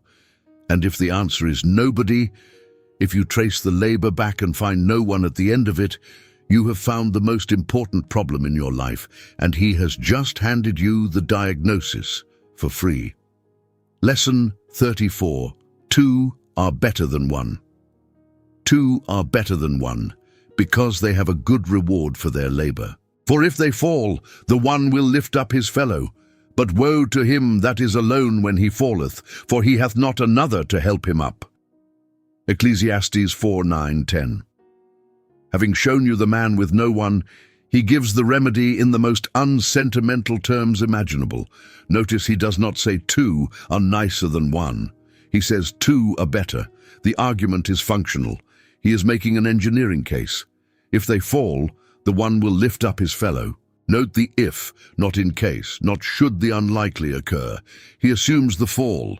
It is a stipulated fact of the model. You will fall. That is not the variable. The only variable is whether someone is standing there when it happens. And then, woe to him that is alone when he falleth. That is not a moral judgment on solitary people. It is physics. A person on the ground alone stays on the ground, not because they are weak, because that is what being on the ground means. The whole problem with falling is that it removes your capacity to stand yourself up. If you could stand yourself up, it would not have been a fall. This is the answer to something you may have been telling yourself for years, that you should be able to handle this yourself, that needing help is a deficiency, that a stronger person would not need lifting. No, a fallen person needs lifting. That is what fallen means. His model has no category for a person strong enough not to need a hand. He has 2 categories, people who fall and have someone, and people who fall and do not. Then he adds heat. If 2 lie together, then they have heat. But how can one be warm alone? This is not romance. It is a picture from a world where a night in the open could kill you and body heat was survival technology. Two people generate warmth, neither generates alone. It is not that the second person gives you their warmth. It is that the presence of another body creates a warmth that did not previously exist in the world. And the finish. And if one prevail against him, two shall withstand him, and a threefold cord is not quickly broken. Ecclesiastes 4:12. 3 strands, not because 3 is magic, but because of how rope works. A 3-strand cord does not fail the way its strands fail. The twist distributes the load, so the whole holds far beyond the sum of its parts. That is his engineering report on human community, not, "It is nice to have friends." The physics change when there is more than one of you. Lesson 35. The old king who would not be admonished. Better is a poor and a wise child than an old and foolish king, who will no more be admonished. Ecclesiastes 4:13. Read that and remember who is writing it. An old king who will no more be admonished. That is not a hypothetical. That is a man describing himself in the third person with the door still open. Here is the sentence that matters. Who will no more be admonished? The Hebrew means who no longer knows how to receive a warning. It is not that no one warns him. It is that the receiving apparatus has stopped working. Words come in and nothing happens. And notice what it took to get there. The king did not become unable to receive correction on his first day. He got there by degrees, over decades, through 1,000 small moments in which he was right and the other person was wrong. Every one of those moments was real, and the accumulated weight of being genuinely right, over and over for 40 years, calcified into an inability to consider that this time he was not. That is how it happens. Not through arrogance in the obvious sense, through a track record, which is why the comparison is so brutal. Better is a poor and a wise child.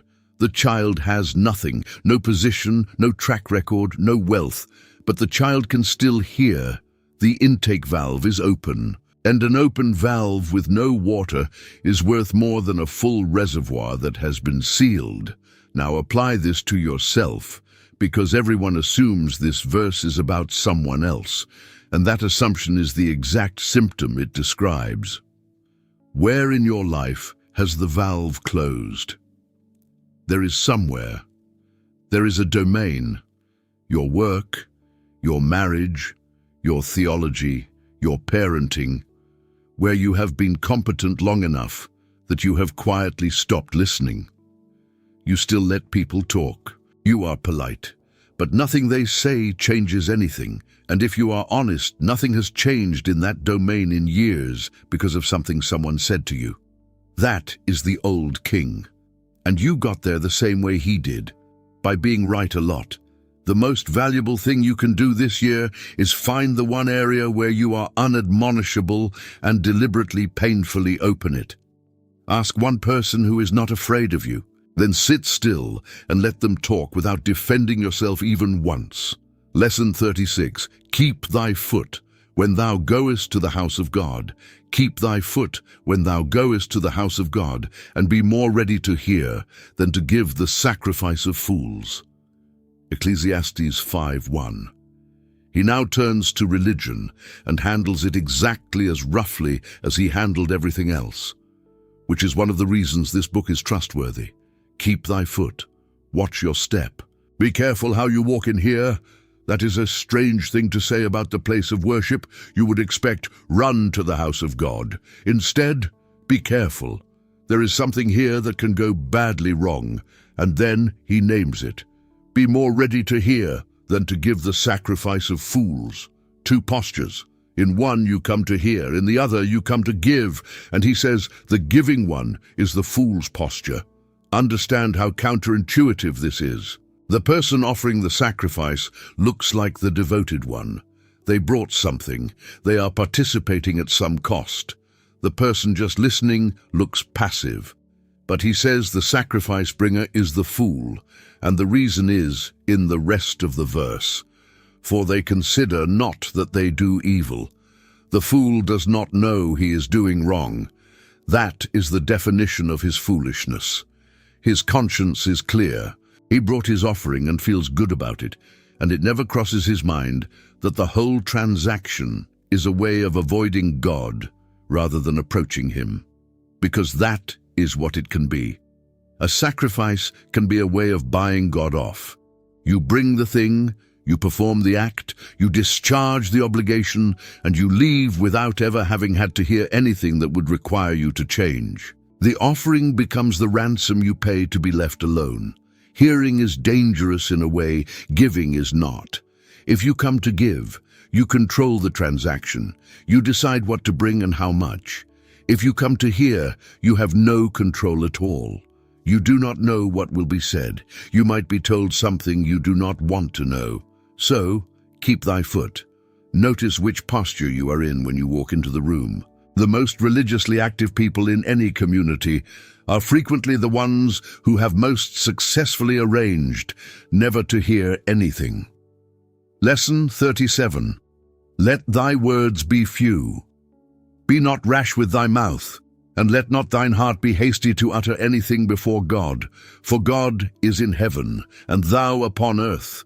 Therefore let thy words be few. Ecclesiastes 5:2. Here is his teaching on prayer, and it is the opposite of everything you have been told. Let thy words be few, not pray longer, not be more eloquent, not really pour it out. Few words, fewer than you are currently using, and the reason he gives is geography. For God is in heaven, and thou upon earth. That is the whole argument. There is a vertical distance in the transaction that you keep forgetting. You are down here, he is up there, and the appropriate speech volume for a creature addressing the Creator across that distance is less than you think. This offends the modern religious ear, trained on intimacy. And intimacy is real. The New Testament will teach you to call him Father, and that is not a contradiction, but he is treating a specific disease, chronic in every generation, talking at God as a way of managing him. Consider what excessive words in prayer are usually doing. They are explaining, contextualizing, making a case. They are, if you listen closely to your own praying, frequently an attempt to inform God of aspects of the situation you are worried he has not fully appreciated. Or they are performing, praying in a way that sounds right, because somewhere in the back of the mind is an audience, even when the room is empty. And then verse 3, a fool's voice is known by multitude of words. There is the sting. You can identify a fool by the word count, not by what he says, by how much of it there is.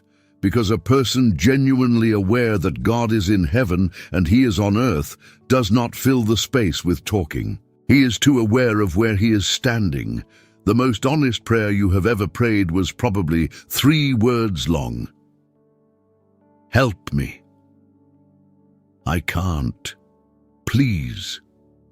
And you did not choose that brevity for spiritual reasons. You were out of resources, and when a person is genuinely out of resources, the words go few automatically. He is telling you to pray like that on purpose, not because God is unapproachable, but because the fewness is the evidence that you know who you are talking to. Lesson 38. Better not to vow. When thou vowest a vow unto God, defer not to pay it. Better is it that thou shouldest not vow, than that thou shouldest vow and not pay.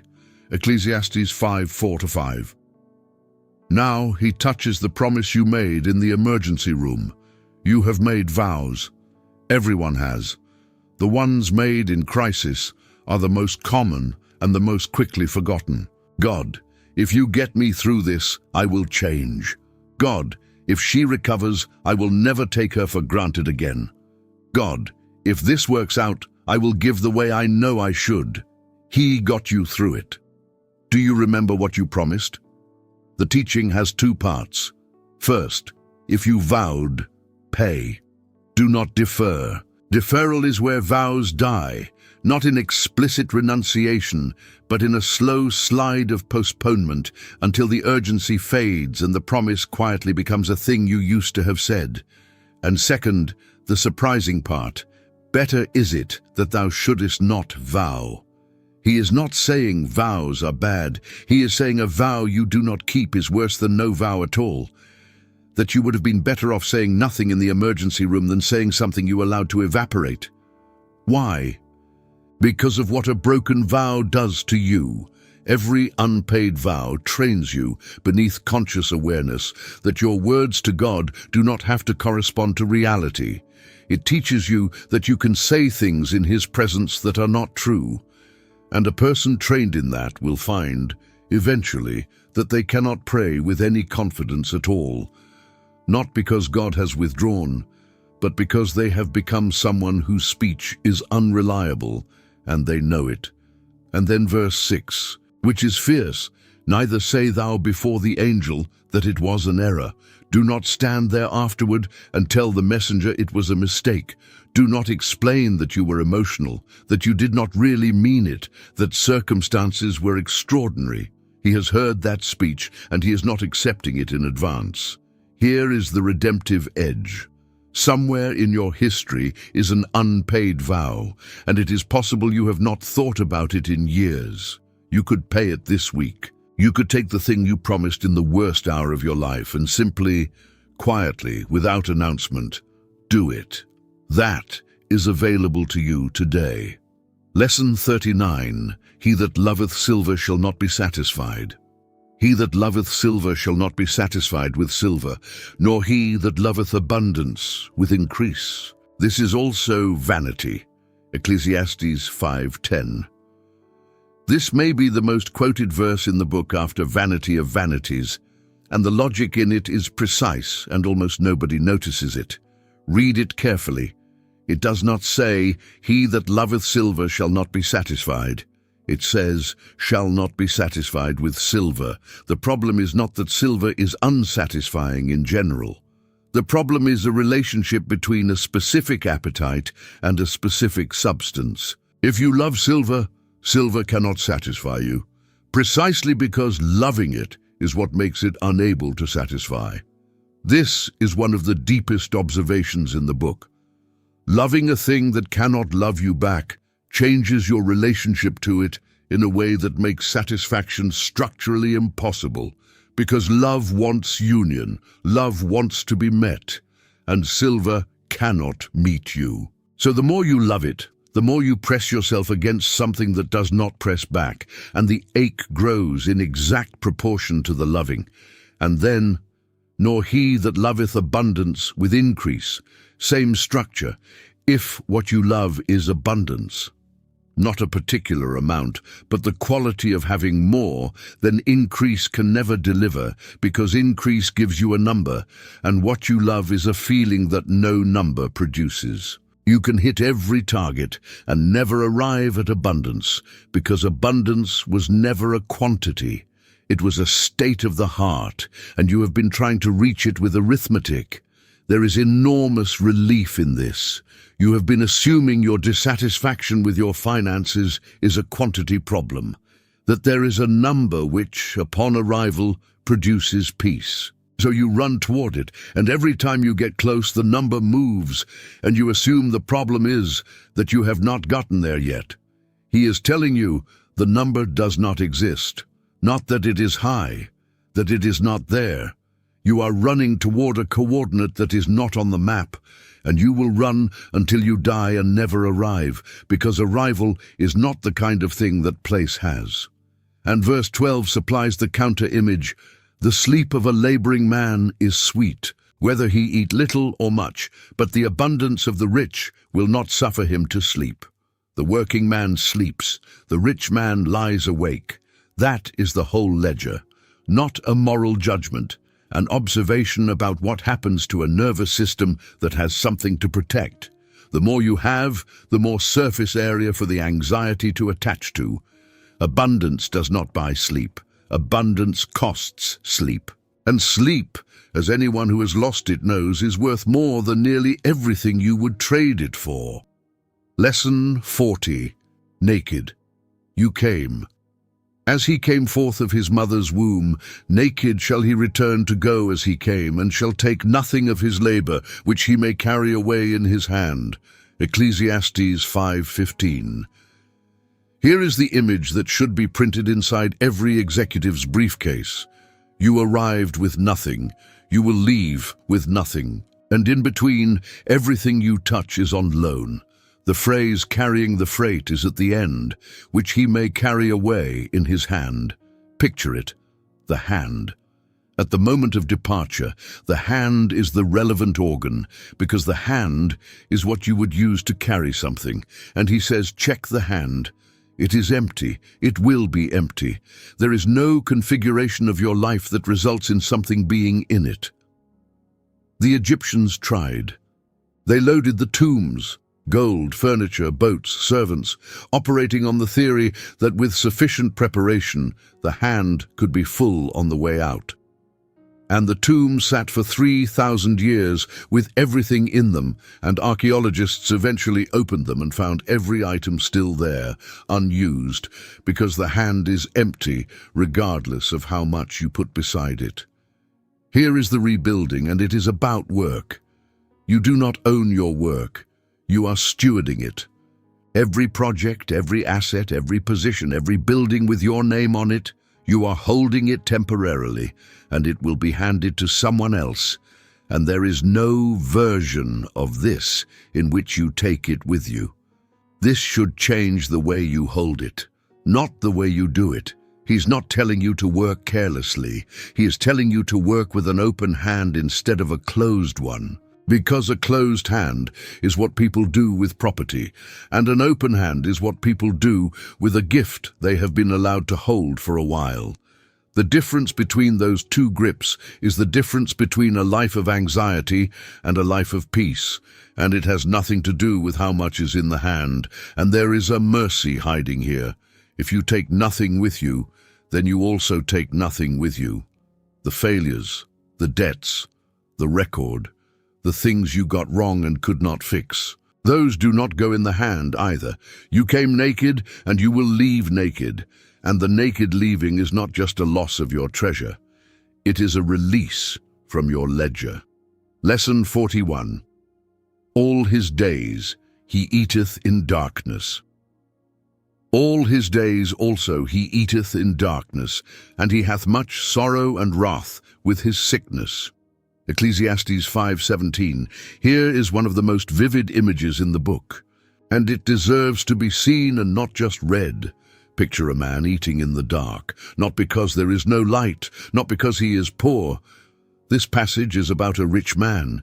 He eats in darkness because he has not stopped to turn on the light, because the eating is not the event. The eating is something he does while the real business of his mind continues elsewhere. He is at the table. Food is entering his body, and the room is dark, and he has not noticed, because he is not in the room. He is in tomorrow. He is in the deal. He is in the anxiety. All his days, not one bad night, every one of them, every meal he has eaten has been eaten in the dark, and the darkness is not in the room. It is in him. And the diagnosis piles up, much sorrow and wrath and sickness. Notice the wrath, irritability. The man who eats in the dark is angry and does not know why, and the people around him bear it. He snaps at things that do not merit it. Small obstructions produce disproportionate rage, because a man who has never actually been present at his own table has a reservoir of unmet need with nowhere to go, and it comes out sideways at whoever is nearest. Do you know this man? Is he in your house? Is he you? Here is a test you can run tonight. At your next meal, notice whether you can describe the food afterward, not what it was. You could read that off the plate, whether you tasted it, whether there was a moment where you were fully there, in that room, with that bread. If you cannot remember tasting anything you have eaten this week, you have been eating in darkness, and he is not shaming you. He is turning on the light and saying, "Look, it was here the whole time." The table was set, the food was good, there were people. It was your portion, and it was on the table every day, and you have been consuming it in the dark for years, because the darkness in you made the light in the room irrelevant. The cure is not a bigger meal. The cure is the light. Lesson 42. God answereth him in the joy of his heart. Behold that which I have seen. It is good and comely for one to eat and to drink and to enjoy the good of all his labor, for it is his portion. This is the gift of God. For he shall not much remember the days of his life, because God answereth him in the joy of his heart. Ecclesiastes 5:18-20. The refrain returns for the third time, and now, finally, he explains the mechanism. This is where the answer stops being a recommendation and becomes an explanation. God answereth him in the joy of his heart. Read that slowly. It is one of the most extraordinary sentences in the Old Testament. There is a question. The whole book has been the question. The prophet question, the what does any of it amount to question, running under every verse since chapter 1. And this verse says, God answers it. But look at the form the answer takes. It is not an explanation.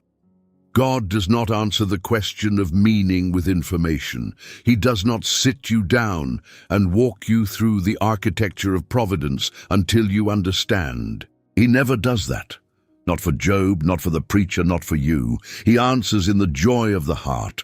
The answer is an experience, not an argument. God's response to the crushing question of whether your life amounts to anything is to give you a Tuesday afternoon in which, for no explicable reason, while you are doing something entirely ordinary, something in your chest lifts, and you are, briefly, unaccountably, without any change in your circumstances, glad. That is the answer. That is God answering. And it does not feel like an answer, which is why people miss it their whole lives while waiting for the real one. And then the extraordinary consequence, he shall not much remember the days of his life. The man who is given this does not spend much time reviewing. He is not conducting the audit. He is not lying awake tallying the years, cross-examining his own past for evidence of significance. Why? Not because he has answers. Because he is occupied. He is inside his life instead of standing outside it, grading it. That is what the joy does. It does not answer the question intellectually. It dissolves your need to ask it, and that is the closest thing to a solution this book offers to the problem it spent 5 chapters constructing, not a proof. A gift received in the middle of an ordinary day that quiets the accounting. Lesson 43. The man who has everything and cannot eat it, a man to whom God hath given riches, wealth, and honour, so that he wanteth nothing for his soul of all that he desireth. Yet God giveth him not power to eat thereof, but a stranger eateth it. This is vanity, and it is an evil disease. Ecclesiastes 6:2. Now the nightmare that proves the previous lesson, and it is one of the most chilling verses in Scripture. Here is a man who has everything, riches, wealth, honor. And the text is emphatic. He wants for nothing. There is not one thing his soul desires that he does not have. By every measure available to any human observer, this man has arrived. He has completed the game. If you could trade lives with him, you would. And God giveth him not power to eat thereof. He cannot enjoy it. He has it and cannot taste it. He owns it and it does nothing for him. He is standing in the middle of the fully realized fantasy of every person who has ever wanted anything, and it is ashes in his mouth. And notice, this is the terrifying thing, notice who is responsible. God giveth him not power to eat thereof. The capacity to enjoy your own life is not an automatic feature of having a good life. It is a separate gift. It is given distinctly, additionally, and it can be withheld. Understand what this destroys. It destroys the theory you have been operating on, that enjoyment is a function of circumstance, that if you assemble the right conditions, satisfaction follows automatically as an output. He says, no, those are two separate gifts.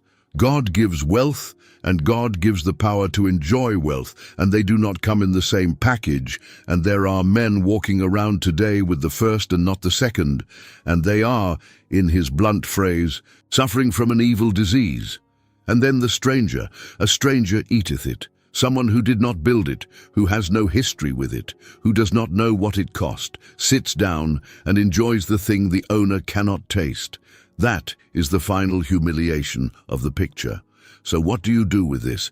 You stop assuming the enjoyment is coming automatically. You stop treating your capacity for joy as a given and start treating it as a gift to be asked for. Because if the power to eat is a separate gift from the food, then the prayer you have been praying is the wrong prayer. You have been praying for food. The prayer is, give me the power to taste what you have already put on my table. That prayer, prayed honestly, will change your life faster than another decade of accumulating. Lesson 44. Better is the sight of the eyes than the wandering of the desire. Better is the sight of the eyes than the wandering of the desire. This is also vanity and vexation of spirit. Ecclesiastes 6:9. This is the most practical verse in the book, and it fits on a business card. Two things compared. The sight of the eyes, what is actually in front of you, visible, present, here. And the wandering of the desire, literally in Hebrew, the walking of the soul, the roving of the appetite, the mind out ranging over things that are not present. Better is the first. He is completely unambiguous. And this is the disease of the modern person, diagnosed 3,000 years before its worst symptoms appeared. Your soul walks all day. It is walking right now. That is what the compulsive reach for the phone is, a soul going for a walk because the room it is in is not sufficiently stimulating. You are sitting somewhere real, with real light and real air and possibly real people, and your soul has gotten up and gone to a different life, the one where the job is better, the one where you made the other choice, the one where the person who is not here is here. And what does the wandering produce? Vanity and vexation of spirit. The soul goes out for its walk and comes back with nothing, having spent real hours of a finite life on a place that does not exist. Meanwhile, the sight of the eyes, what is actually there, which is by definition the only thing available to you. The only meal you can eat is the one on the table. The only day you can live is this one. The only person you can love is the one in the room. Everything else is a photograph of a place you are not. Now, the honest part, he knows why you do it. The wandering desire is more attractive than the sight of the eyes, always, for a simple reason. The imagined thing is perfect, and the present thing is not. The other life has no dishes in the sink. The road not taken has no traffic on it. You are comparing a real thing to a fantasy, and the real thing loses every time because it is real and it has flaws, and the fantasy was carefully constructed by your own mind to have none. That is the trick. That is why the trade feels rational when it is not. And his answer is not a strategy or a technique. It is a fact. Better is the sight of the eyes. The imperfect, real thing in front of you is better, not more virtuous, better, more nourishing than the perfect thing that does not exist. Bring your soul home. It has been out walking for years. There is a table here, and it is set. Lesson 45. A good name is better than precious ointment. A good name is better than precious ointment, and the day of death than the day of one's birth. Ecclesiastes 7:1. Chapter 7 begins a long section of Proverbs, and he opens with a verse containing a pun you cannot see in English and a claim you will not want to accept. In Hebrew, name is Shem, and ointment is Shemen. He is playing with sound. Tov Shem Mishemen Tov. The wordplay is the hook that makes it memorable. Now, the claim. Precious ointment in the ancient world was one of the highest value substances that existed. Perfumed oil, imported at enormous expense, poured out at a king's coronation or a beloved's burial. It smells wonderful for an evening. A good name lasts longer than the smell. That is the argument, and it is the only respect in which he permits anything to be called durable in this book. Not permanent. Nothing is permanent, but longer. The oil evaporates by morning. The name holds for a while. And then the second half, one of the hardest sentences in the Bible, and the day of death than the day of one's birth. The day you die is better than the day you were born. That is not what you were taught. Birth is celebration. Death is tragedy. Every human culture organizes itself around that arrangement, and he inverts it flatly, without apology. Why? Because on the day of your birth, nothing is known. You are potential, pure, unresolved, unproven potential. Everyone gathers and hopes, and hope at a birth is entirely blind. Nobody knows what this person will do to the world or what the world will do to them. On the day of your death, it is finished. The name exists. The thing is complete. The question of who you turned out to be has an answer, and the answer is now permanent and safe from further ruin. That is the connection between the halves. A good name is better than ointment, and you do not have a name on the day you are born. You have one on the day you die. The day of death is better because it is the day the name is finally real. He is not being morbid. He is telling you that you are, right now, in the middle of the only period in which your name is still being written, and that you should conduct yourself accordingly. Lesson 46. Go to the house of mourning. It is better to go to the house of mourning than to go to the house of feasting, for that is the end of all men, and the living will lay it to his heart. Ecclesiastes 7:2.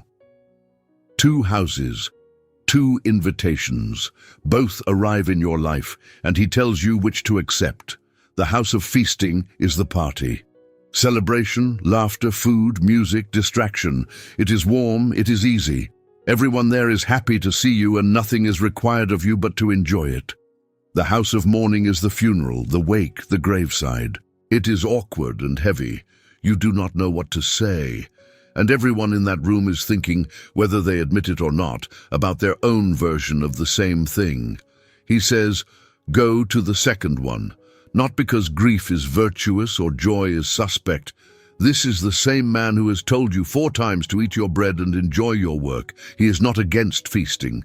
He is telling you where the information is.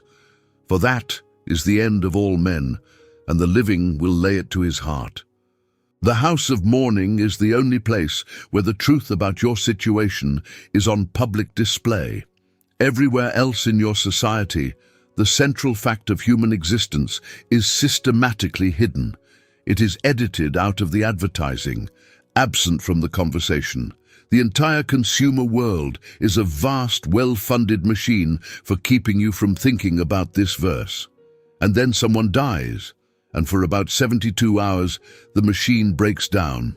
In that room, for a few hours, everyone knows. The pretense is suspended and reality is admitted, and people say true things they will not say again for a decade. That is why you should go, not to be sad, to see. It is the only room in the culture where the veil is off, and the living will lay it to his heart. The living, that is you. The point of the funeral is not the dead. The dead are past instruction. The funeral is a lesson delivered to the living, and he is telling you to attend it as a student. Everyone who has come out of a funeral and driven home and called someone they had been putting off calling has experienced this verse. The house of mourning corrects your priorities in an afternoon in a way 10 years of feasting never will. Lesson 47. Sorrow is better than laughter. Sorrow is better than laughter, for by the sadness of the countenance the heart is made better.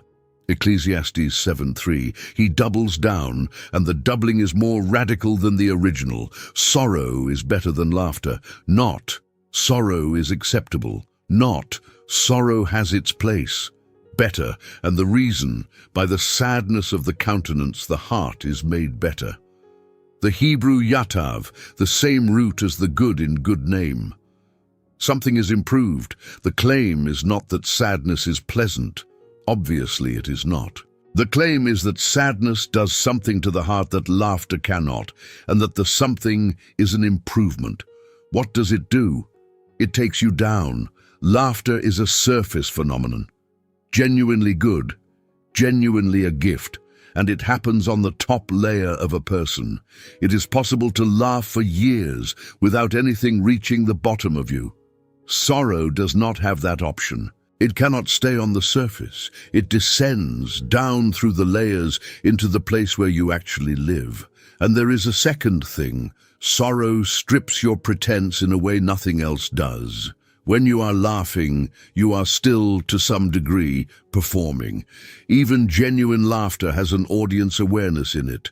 But when you are sitting on the floor of your own grief at 3 in the morning, there is no performance available. There is no one to be for. The self that shows up in that room is the actual self. That is why the heart is made better. Because for the first time in possibly years, you are meeting yourself without the arrangement. Now, I want to be careful, because there is a cruel way to read this verse, and people have used it as a weapon. He is not saying, seek out suffering.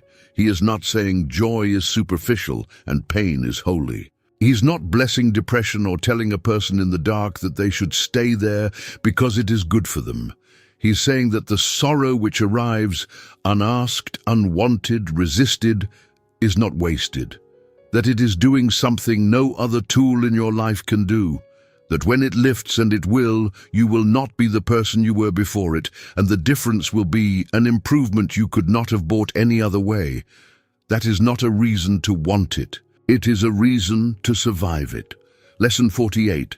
The heart of the wise is in the house of mourning. The heart of the wise is in the house of mourning, but the heart of fools is in the house of mirth. Ecclesiastes 7:4, same two houses, but this verse is not about which one you go to. It is about where your heart lives. The wise person may be at the party. He may be laughing, having a wonderful time. This is not a man who refuses to attend celebrations, but his heart is not there. Something in him has a permanent residence in the house of mourning. Some part of him never forgets, even in the middle of joy, that this is temporary, that these people are mortal, that this room will be empty someday. And that awareness does not ruin the party. It is what makes the party precious. This is the paradox at the center of the whole book. The person who has fully accepted the house of mourning is the only person capable of genuinely enjoying the house of mirth. Because the fool at the party is not actually enjoying it either. He looks like he is, but the fool's heart is in the house of mirth, which means he is depending on the party. He needs it. He needs the music to keep playing, because when it stops, the thing he has been outrunning catches up. And so his enjoyment is frantic, and it has an edge of desperation on it, and everyone in the room can feel it, even if they cannot name it. He is not enjoying the party, he is using it. The wise man is not using the party. He knows what is coming. He has already sat in the house of mourning and looked directly at it. And so, when the music plays, he is free. Free to actually taste it, to actually love the people there, because he is not asking the evening to save him from anything. That is the whole thing. Awareness of death is what makes life taste like something.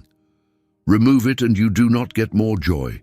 You get frantic pleasure that never satisfies because you are asking it to do a job it cannot do. Every unforgettable moment of your life had this quality. The last day of something. The evening you knew would not repeat. The final conversation with someone you knew was going. The way the colors came up, the way you noticed everything, that was the house of mourning, making the house of mirth taste real. Lesson 49. Better the rebuke of the wise than the song of fools. It is better to hear the rebuke of the wise than for a man to hear the song of fools. For as the crackling of thorns under a pot, so is the laughter of the fool. Ecclesiastes 7, 5-6.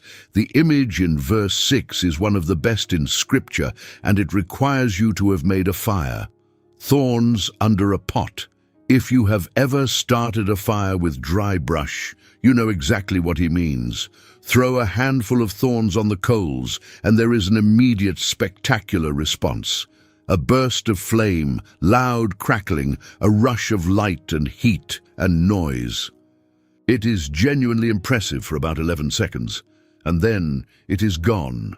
Ash, the pot has not moved a degree, nothing was cooked. All that noise, and the water is exactly as cold as before. That is the laughter of fools. Enormous noise, zero heat transfer, and the Hebrew is doing something you cannot hear in English. Serim, thorns, under a sir, pot.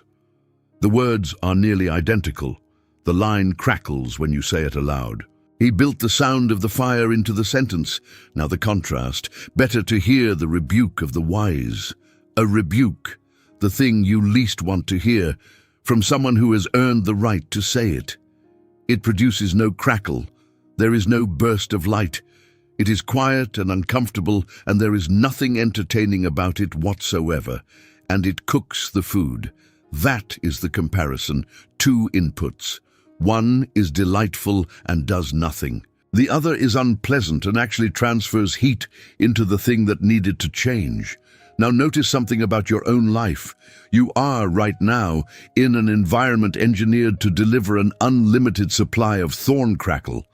Every screen you own is optimized for the burst of noise and light that produces no heat. The entire attention economy is a machine for putting thorns under your pot at a rate of roughly 1 every 8 seconds, and the water in you has been cold for years. And the rebuke of the wise is rare, available almost nowhere by default, and you have to go get it. You have to seek out a person who will tell you the truth and then stay in the room while they do. The fire is free. The heat is expensive. Choose accordingly. Lesson 50. Say not, why were the former days better? Say not thou, what is the cause that the former days were better than these? For thou dost not inquire wisely concerning this. Ecclesiastes 7:10. Here is a verse aimed at the disease of a certain age, and it lands with unusual force in this century. Say not thou, why were the former days better than these? Notice the reason he gives. He does not say the former days were not better. He does not argue the history. He says, thou dost not inquire wisely concerning this. The question itself is unwise. You are not asking badly. You are asking a question that cannot be asked well. Why not? First, because the comparison is rigged and you cannot unrig it. You are comparing your memory of the past to your experience of the present, and those are not the same kind of thing. Memory has been edited. It has had the boredom removed, the anxiety removed, the low-grade daily friction removed, because memory does not store those. What survives is the peaks. And you are comparing an edited highlight reel of 1997 to the unedited raw footage of this afternoon. Of course, 1997 wins. It would win even if 1997 were terrible. Second, because you were a different person. The former days were not better, you were younger. The lightness you are remembering was not a property of the era. It was a property of a person who had not yet been marked by what has happened since. You are not homesick for a decade, you are homesick for a self. And third, the one he would emphasize, because the question is corrosive. It takes the day you have actually been given, the one happening right now, which is your portion, which is the gift from the hand of God, and it makes that day inadmissible. It disqualifies your own life on the grounds that a better version already happened and you missed it. That is why it is not a wise inquiry, not because it is factually wrong, but because it is a machine for making your actual life unavailable to you. There is one day you can live in. It is this one. It has bread on the table and work in front of it and probably a person somewhere nearby. It is not worse than 1997. It is here, which is a category 1997 will never again occupy. Lesson 51, wisdom is a defense and money is a defense. For wisdom is a defense, and money is a defense, but the excellency of knowledge is that wisdom giveth life to them that have it. Ecclesiastes 7:12. This verse is a masterclass in balance, and it will keep you from two opposite errors. Money is a defense. He says it plainly.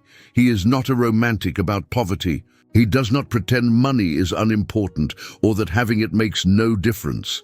The Hebrew is tsel, a shadow, a shade. Money is shade. It is what stands between you and the sun. And that is exactly right. Money does not make you happy. But money means that when the car dies, it is an inconvenience rather than a catastrophe.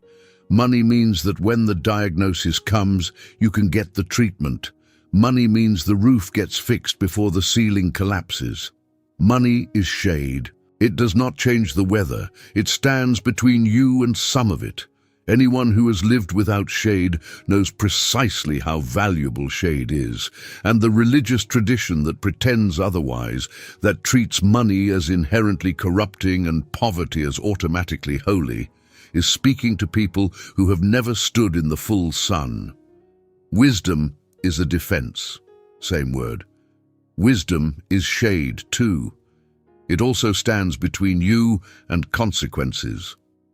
The wise man avoids the disaster the fool walks into. He sees the thing coming. He does not take the loan, does not marry the person, does not say the sentence. So both are shade, so far equivalent, and then the pivot. But the excellency of knowledge is that wisdom giveth life to them that have it. Money gives shade. Wisdom gives shade and life. That is the difference, and it is total. Money protects you from things. Money is entirely defensive. It has no generative capacity whatsoever. It cannot produce 1 ounce of life in the person holding it. It can prevent losses. It cannot create. Wisdom protects you and makes you more alive. It is the only asset in the world with both properties. It stands between you and the storm, and it also simultaneously deepens the person standing in its shade. So his counsel is, get money. It is genuinely useful. Do not be foolish about it. And get wisdom, because it does everything money does, and the thing money can never do. If you have been treating these as opposites, building your life around one while sneering at the other, you have misread the situation. They are both shade. Only one of them is also water. Lesson 52.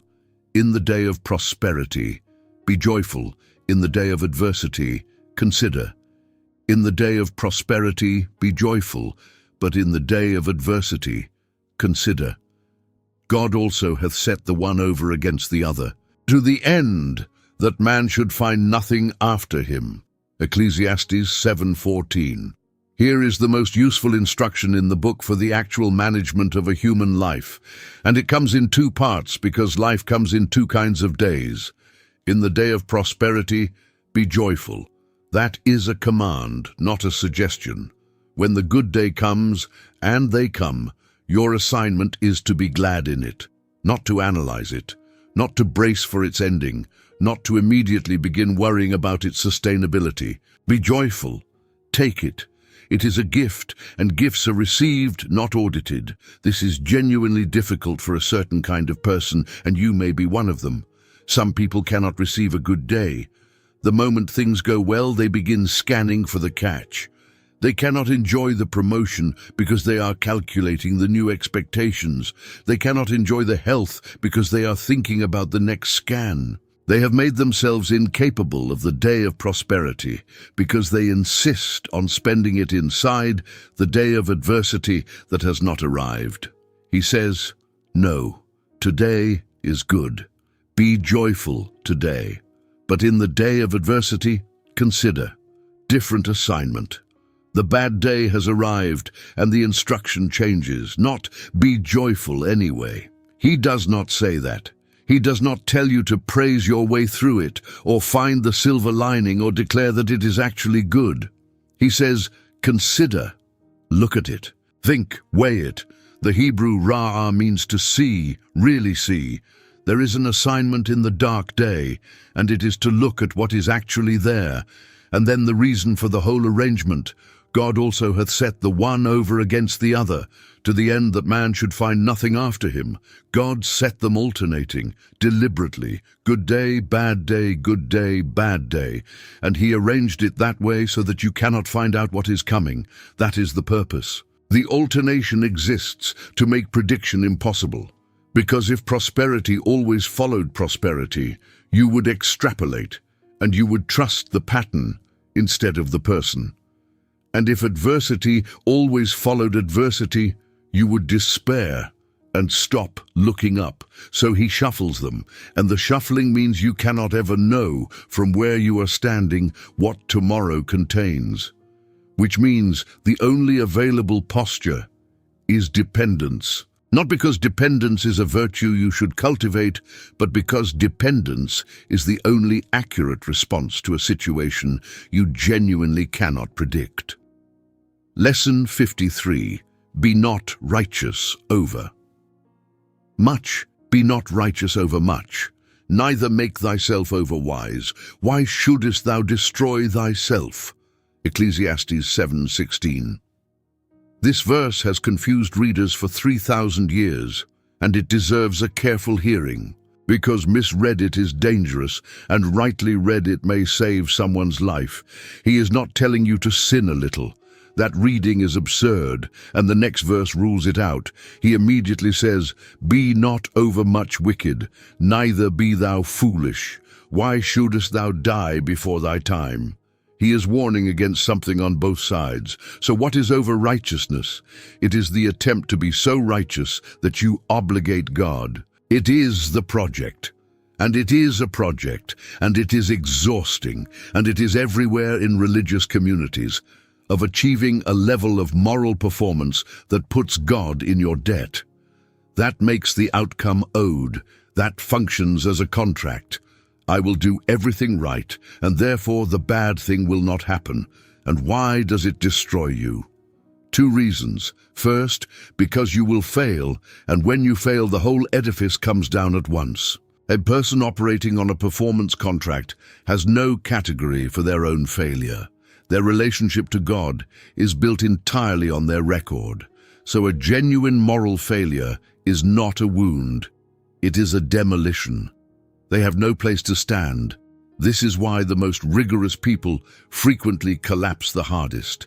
And second, because the bad thing will happen anyway. That is the whole burden of this book. The same event happens to the righteous and the wicked. And when it happens to the over-righteous person, when the diagnosis or the loss or the betrayal arrives despite the immaculate record, they experience it not merely as suffering, but as breach of contract. God has broken the deal. And that is a spiritual catastrophe that plain suffering never causes. So he says, do not do that. Do not build the contract. Why should you destroy yourself? And the alternative in verse 18, he that feareth God shall come forth of them all. Not the one with the perfect record, the one who fears God. That person navigates both ditches, the over-righteous ditch and the wicked ditch, and comes out the other side. The fear of God is not a performance, it is a posture, and it is the only thing in this book that holds. Lesson 54. There is not a just man upon earth. For there is not a just man upon earth that doeth good and sinneth not. Ecclesiastes 7:20. Here is his anthropology in one line. And it is the foundation under the previous lesson, not one, not a single just man on the whole earth who does good and does not sin. The category is empty. Notice how carefully he words it. He does not say there is no one who does good. He grants the good. That doeth good and sinneth not. He is describing a man who genuinely does good things and saying that even that man sins. Good is not the problem. The problem is that good and sin coexist in every human being who has ever lived, without a single counterexample in the entire history of the species. This is why over-righteousness is doomed from the start.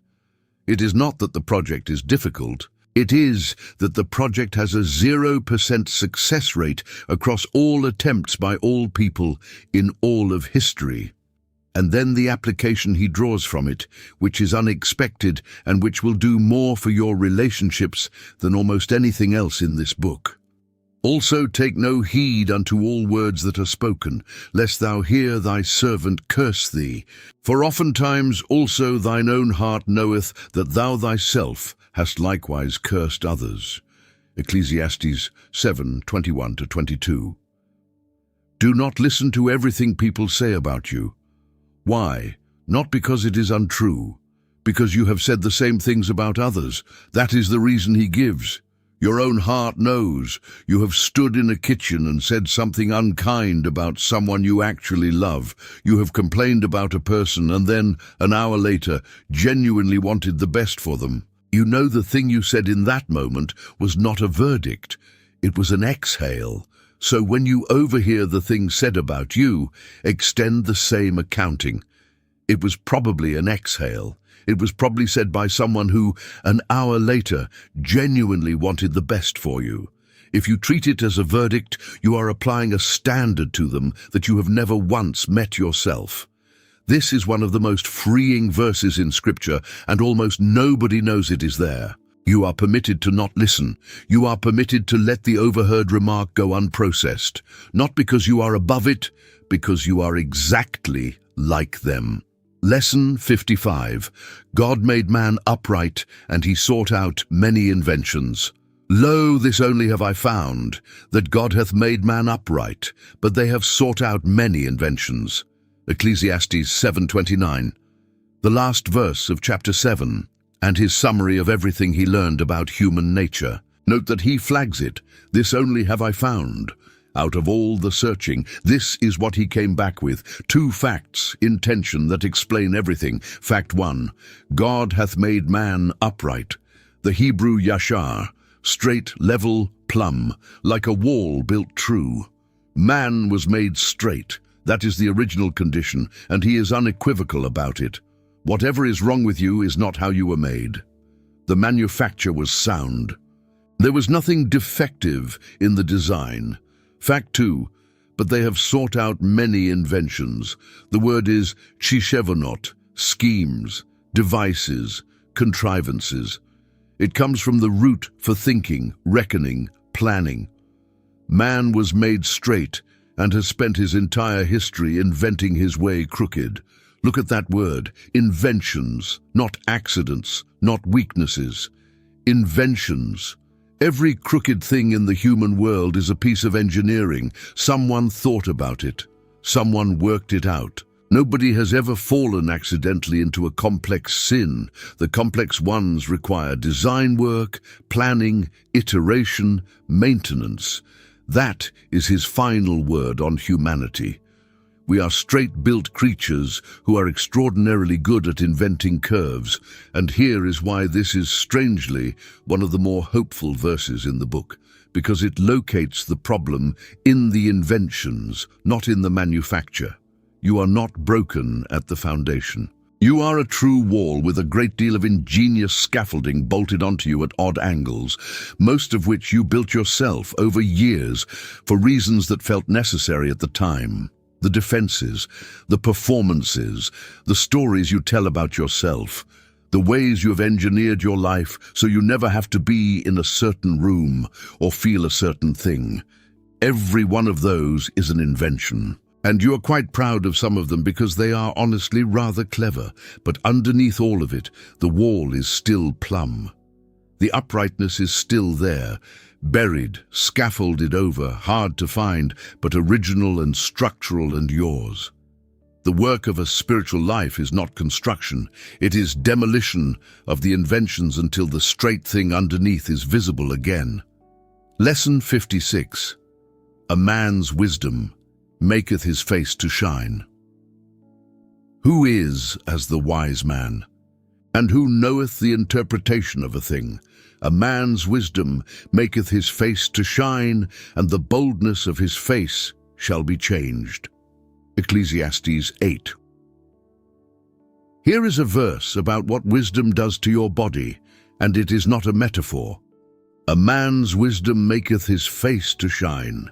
Wisdom is visible. It shows up on the face.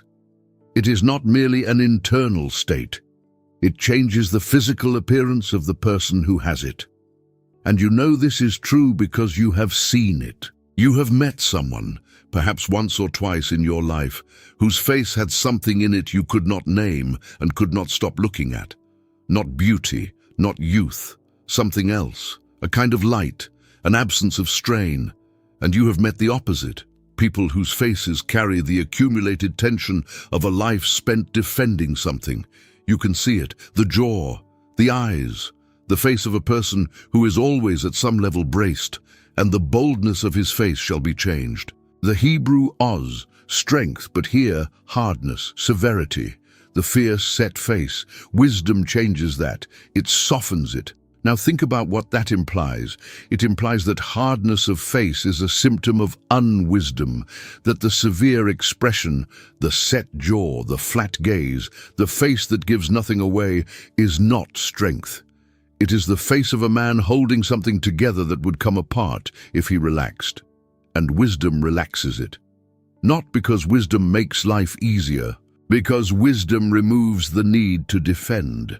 The man who has genuinely accepted that everything is vapor, that he cannot control the outcome, that his work will go to someone else, that he will be forgotten, that God is in heaven and he is on earth, that man has nothing left to guard, and a man with nothing to guard has a different face. That is the strange promise of this brutal book. Read it all the way to the bottom, let it take everything away from you, and the result is not devastation. The result is a face that has stopped bracing. The demolition ends in a shine. Lesson 57.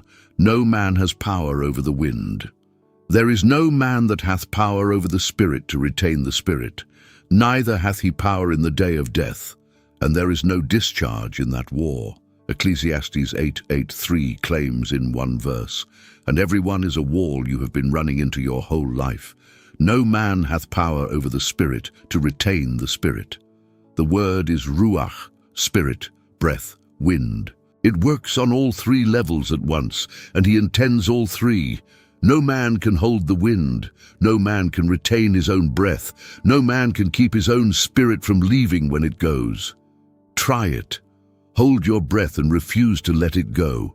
You have absolute sovereignty over that decision for approximately 90 seconds, and then your body overrules you.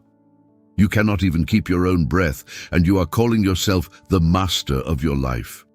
Neither hath he power in the day of death. On that day, all power is revoked, not reduced, revoked. The most powerful person on earth on the day of their death has precisely as much authority as the least powerful, and there is no discharge in that war. This is a military image, and it is chilling in its precision. In any human war there is a discharge. There are exemptions. In ancient Israel, there were explicit ones. The man who had just built a house, the man who had just planted a vineyard, the man engaged to be married, the man who was afraid. Real exemptions written into the law. And in every human war since, there have been ways out for those with the right connections or the right money. There is no discharge in that war, no exemption, no deferral, no amount of money that purchases a pass. The one war every human being is conscripted into has never granted a single exemption in the entire history of the species. Why is this a lesson and not just a horror? Because you are living as though a discharge might come through, not consciously. You would deny it if asked. But look at your behavior. Look at the postponements. The conversation you have not had, the reconciliation you have not attempted, the thing you have not said, the life you have not started. All of it is being deferred on the unstated assumption that there is more window than there is. That is a person waiting for a discharge. There is no discharge in that war, which means the window is the window, which means today is not the rehearsal. Lesson 58. Because sentence is not executed speedily. Because sentence against an evil work is not executed speedily. Therefore the heart of the sons of men is fully set in them to do evil. Ecclesiastes 8:11. Here is one of the most psychologically precise verses in Scripture, and it explains most of human wrongdoing in one sentence. The mechanism is delay. If consequences were immediate, if every wrong act produced an instant, visible, unavoidable result, human behavior would be entirely different. Nobody would touch the stove twice. The reason people do wrong is not that they do not know it is wrong. It is that the gap between the act and the consequence is long enough for the connection to become invisible. Therefore, the heart of the sons of men is fully set in them to do evil. The Hebrew is strong. Their heart is filled up, emboldened, resolved within them. The delay does not merely permit the evil, it emboldens it. Each time the consequence does not arrive, the confidence grows. The person is not becoming more wicked in their desires. They are becoming more certain the desires are safe to act on. And this is exactly how it works. Nobody's first wrong act is confident. It is terrified. The hand shakes, and then nothing happens. And the second one is easier. And by the 40th, the fear is gone, and the person has quietly become someone who does this, not through a decision, but through the accumulated evidence of an absent sentence. Now, having named the mechanism with perfect accuracy, he does something remarkable in the next verse. Though a sinner do evil 100 times, and his days be prolonged, yet surely I know that it shall be well with them that fear God, which fear before him. Yet surely I know. Watch that phrase. He has just told you the wicked get away with it 100 times. He is not pretending otherwise. He is the last man on earth to sell you a comfortable falsehood. And then he says, yet surely I know it shall be well with them that fear God. He knows. Not, he can prove it. Not, he has observed it. He has observed the opposite and said so out loud. This is not evidence. This is faith stated in the presence of contrary evidence by a man who refuses to lie about the evidence. That is the most honest faith in the Bible. Not faith that ignores the data. Faith that names the data accurately, admits it does not resolve, and holds on anyway. Lesson 59. The righteous get what the wicked deserve. There is a vanity which is done upon the earth, that there be just men unto whom it happeneth according to the work of the wicked. Again, there be wicked men, to whom it happeneth according to the work of the righteous. Ecclesiastes 8:14. Read it slowly, because it is the verse that has broken more faith than any other reality in human experience. There are good people getting what bad people deserve, and there are bad people getting what good people deserve. He is not speaking abstractly. He watched it. He is reporting field observations. There is a just man over here, and what is happening to him is precisely what ought to happen to a wicked man. And there is a wicked man over there, and his life looks exactly like what a righteous man's life is supposed to look like. And he calls this hevel, vapor. Notice again what he does not do. He does not explain it. He does not tell you the righteous man has secret sin that justifies it. He does not tell you the wicked man is secretly miserable. He does not tell you it will all come out in the wash by Thursday. He does not offer one of the sentences well-meaning people offer at funerals. He says, this happens, it is upside down, and it is vapor. If you have ever needed a verse, and some of you have needed it for years, this is the verse, because you have watched it. You watched the person who did everything right get destroyed. You watched the person who did everything wrong flourish for decades. And somewhere along the way, somebody who loved you told you that you must have misread the situation, that there must be a reason, that God's ways are higher. And the preacher in your own Bible says, "No, you read it correctly. It is upside down." I saw it too. There is enormous relief in that, because the thing that damages people is not injustice. People can survive injustice. What damages people is injustice, plus being told it is not happening. What breaks a person is watching the world be crooked, while every authority around them insists it is straight. That is not faith. That is a form of madness. And it is imposed on the suffering by people who cannot tolerate the discomfort of an unresolved grievance. Ecclesiastes will not do that to you. It looks at the crooked thing and calls it crooked, and then, only then, having earned the right, it says in the next breath that it shall be well with them that fear God. Not because the crookedness is an illusion, because there is a court above the sun. Lesson 60. Then I commended mirth. Then I commended mirth, because a man hath no better thing under the sun than to eat and to drink and to be merry, for that shall abide with him of his labor the days of his life. Ecclesiastes 8:15. The refrain returns for the fourth time, and notice where it comes.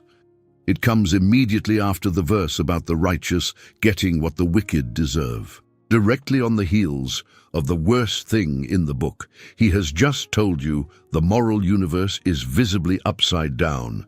And his next word is, then I commended mirth. That sequence is not accidental. It is the whole architecture of the book. Because the question is, what do you do when you have looked directly at the injustice and have no explanation for it? There are two available responses, and both are wrong. The first is to deny it, to construct an explanation, however thin, that makes the crooked thing look straight, so you can go on functioning. That is a lie, and lies cost more than they save. The second is to be consumed by it, to let the unresolved grievance become the organizing principle of your remaining years, to become a person whose whole identity is the injustice they witnessed. That is understandable, and it is also a way of letting the crooked thing take the rest of your life in addition to what it already took. He does neither. He looks at it, names it, refuses to explain it, and then he goes and has dinner. Eat and drink and be merry. Not because the problem is solved, precisely because it is not. He is not eating in celebration of a resolved world. He is eating in a broken one, deliberately, as an act of, and this is the only word for it, defiance. Because here is what he understands that you may not. The injustice cannot take your bread. It can take your case, your reputation, your years, your health. It cannot take the fact that there is food on your table tonight and that it is good and that it was given to you by God. That remains available. And to sit down and eat it and taste it and be glad in it, in a world that has just proven itself crooked, is not denial. It is the refusal to let the crookedness have everything. For that shall abide with him. It abides. In a book where nothing abides, he uses that word for a meal. Lesson 61. The righteous are in the hand of God. For all this I considered in my heart, even to declare all this, that the righteous and the wise and their works are in the hand of God. No man knoweth either love or hatred by all that is before them. Ecclesiastes 9:1, 2 halves. The first is one of the most comforting sentences in the Bible. The second is one of the most disorienting.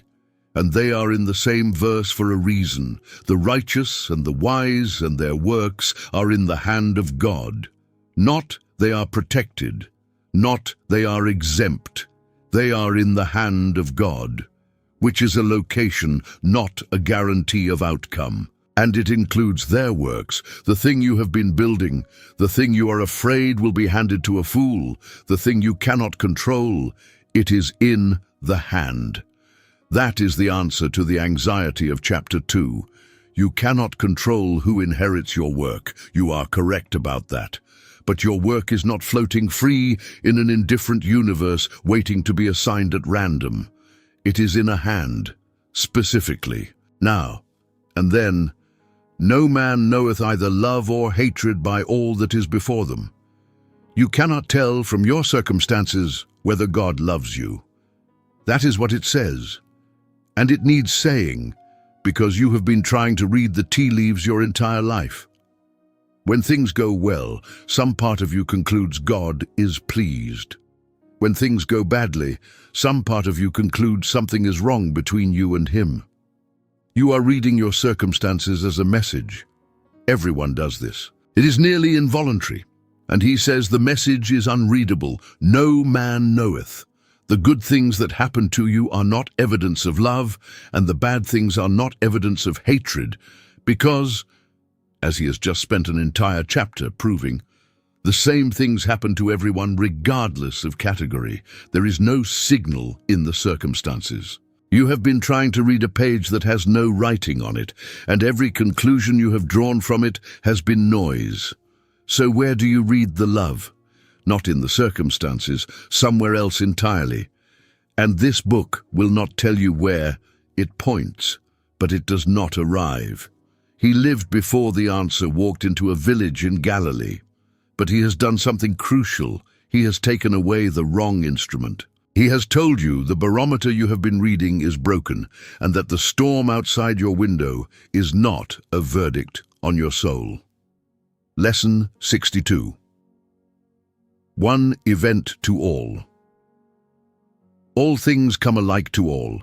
There is one event to the righteous and to the wicked, to the good and to the clean and to the unclean, to him that sacrificeth and to him that sacrificeth not.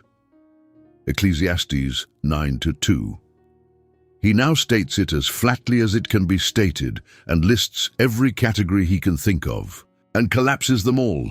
Righteous, wicked, good, clean, unclean, the one who sacrifices, the one who does not, the good, the sinner, the one who swears carelessly, the one who fears an oath. One event. He is being exhaustive on purpose. He is going down the list of every distinction his religious tradition made between people and saying that none of them changes the ending. I want to be careful here because this verse has been used badly. Some read it and conclude, then it does not matter what you do. If the ending is the same, why be righteous? That is not the conclusion, and he has already ruled it out. He has told you wisdom excels folly, as light excels darkness. He is not a nihilist. Here is what he is doing. He is destroying the transactional view of righteousness, which is the most common counterfeit of faith in every generation. The transactional view says, I behave, therefore I am exempt. My righteousness is a purchase, and the product is a better ending. That view is universal. It is invisible to the people holding it, and it survives right up until the moment the ending arrives on schedule anyway, and the person's entire spiritual life collapses because it was built on a trade that was never real. He is taking that away now, in advance, while you can still survive it. He would rather demolish your transaction in chapter 9 than have it demolished for you in a hospital room, because here is what is left when the transaction is gone.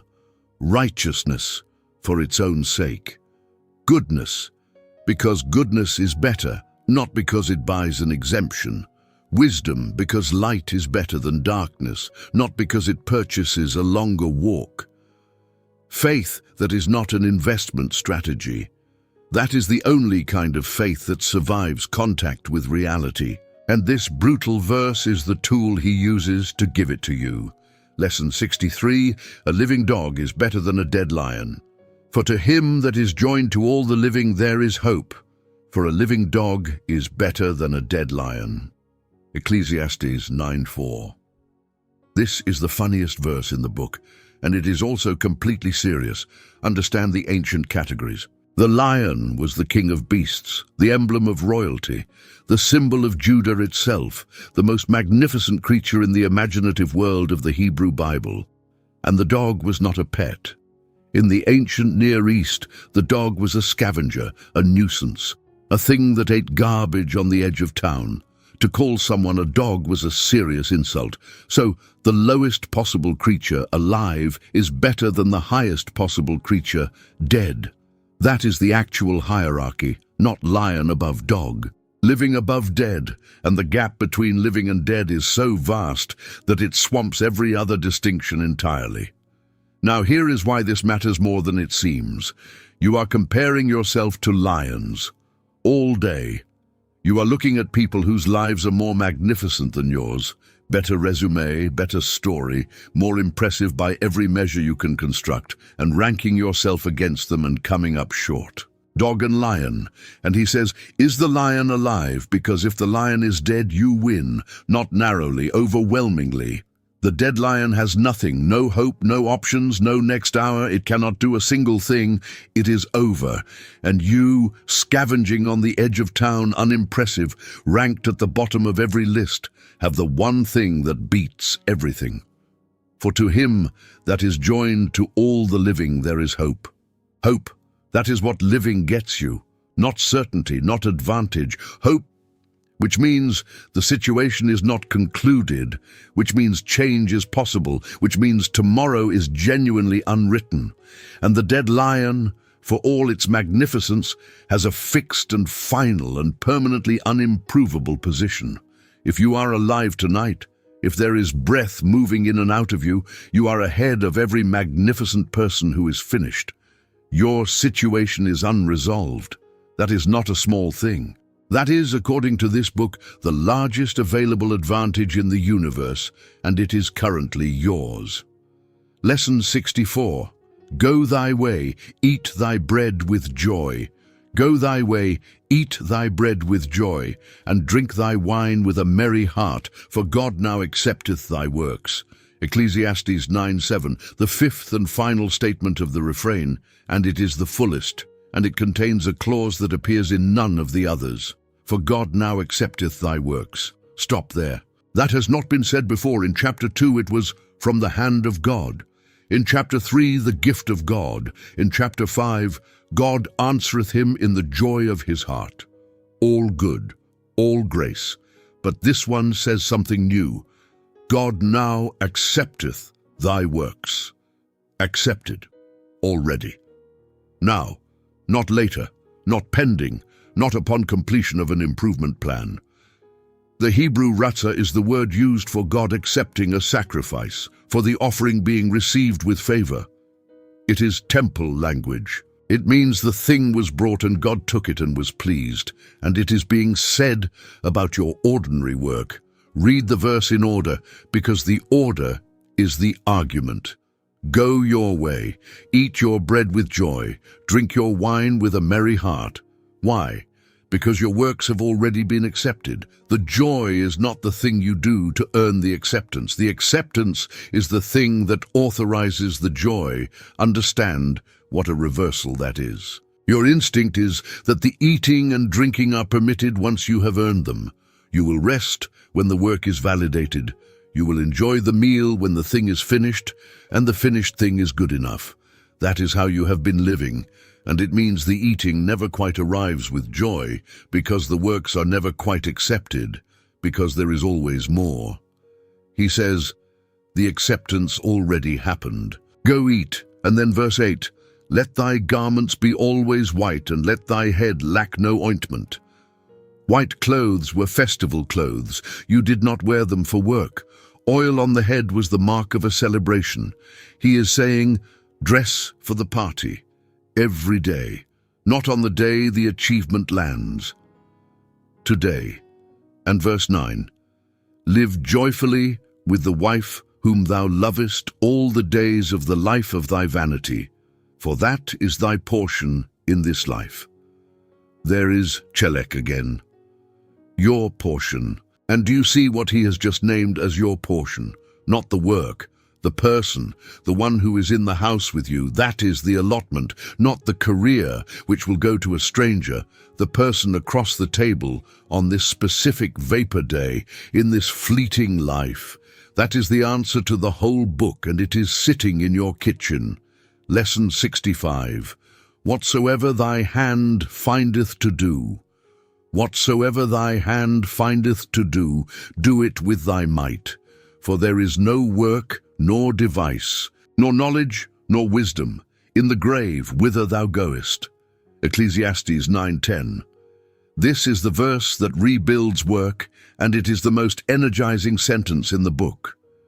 Look at what it does not say. It does not say, find your calling.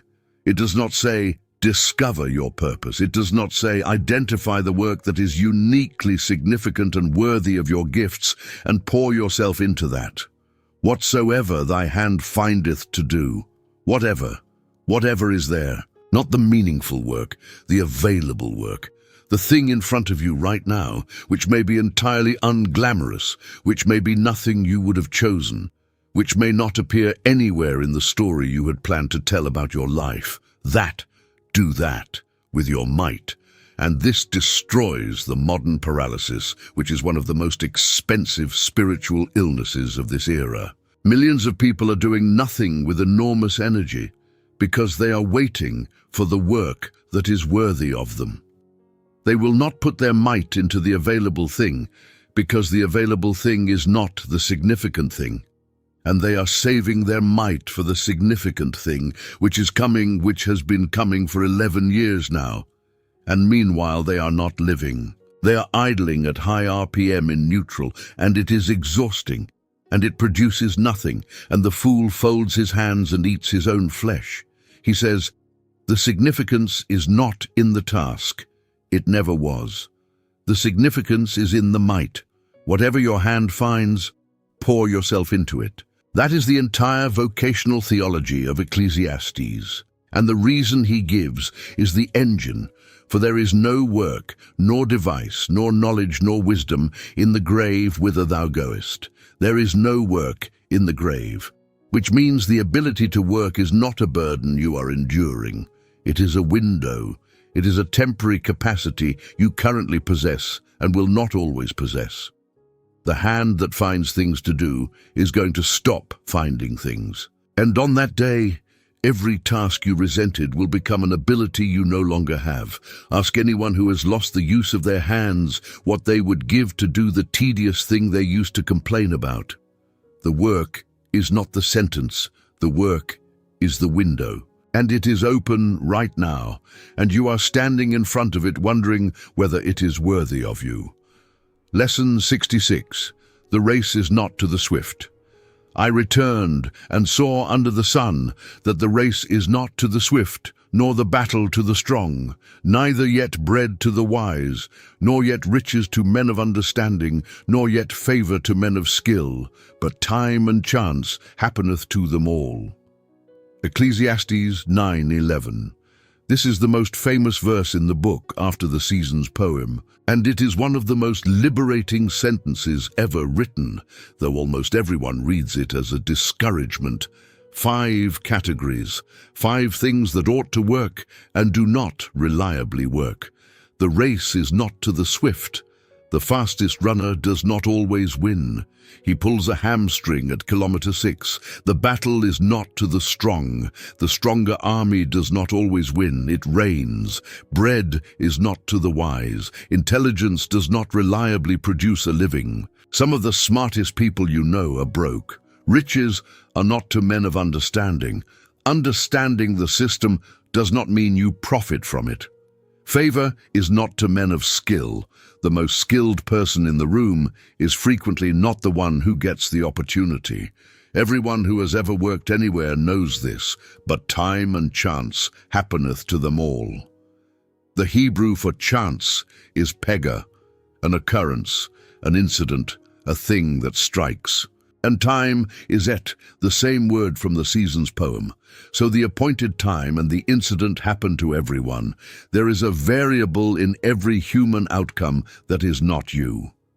Now here is why this is liberation and not despair, and you must get this right or the verse will crush you.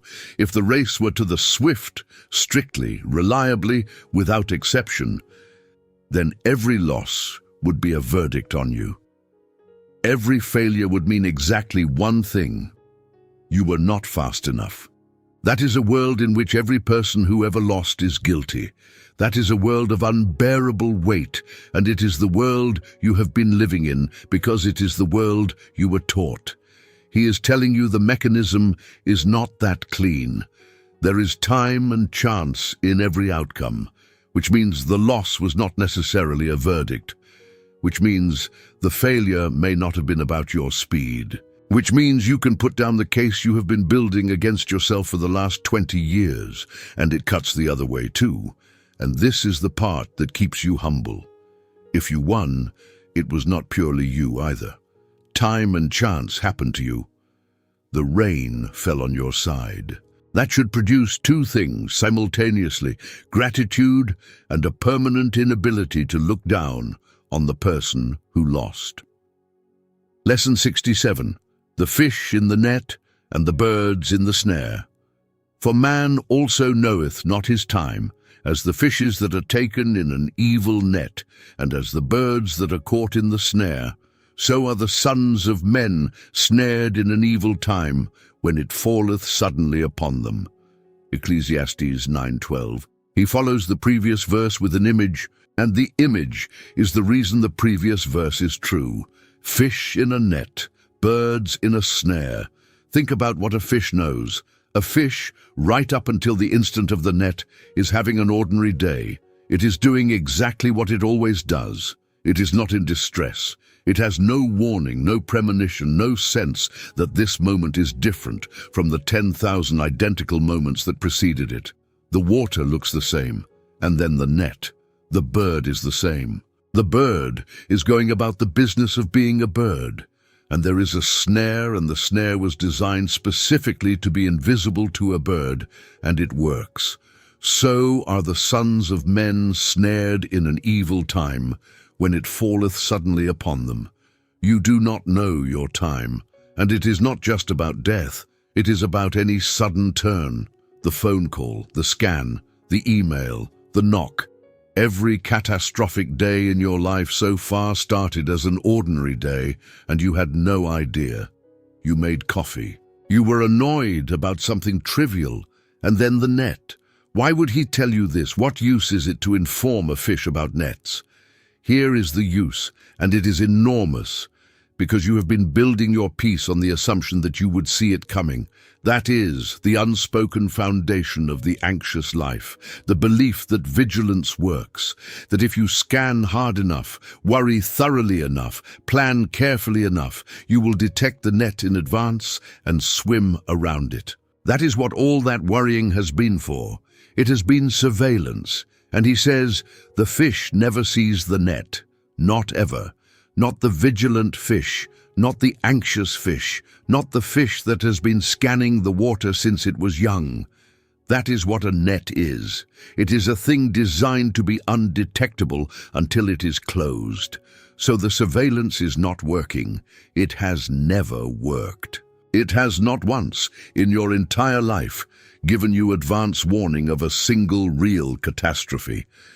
Every actual disaster arrived from a direction you were not looking, and the things you spent years watching for mostly never came, which means you can stop. Not because you are safe, because the watching was never the thing that made you safe, and you have been paying an enormous price for a service that was never rendered. Your safety, if you have any, is in a hand.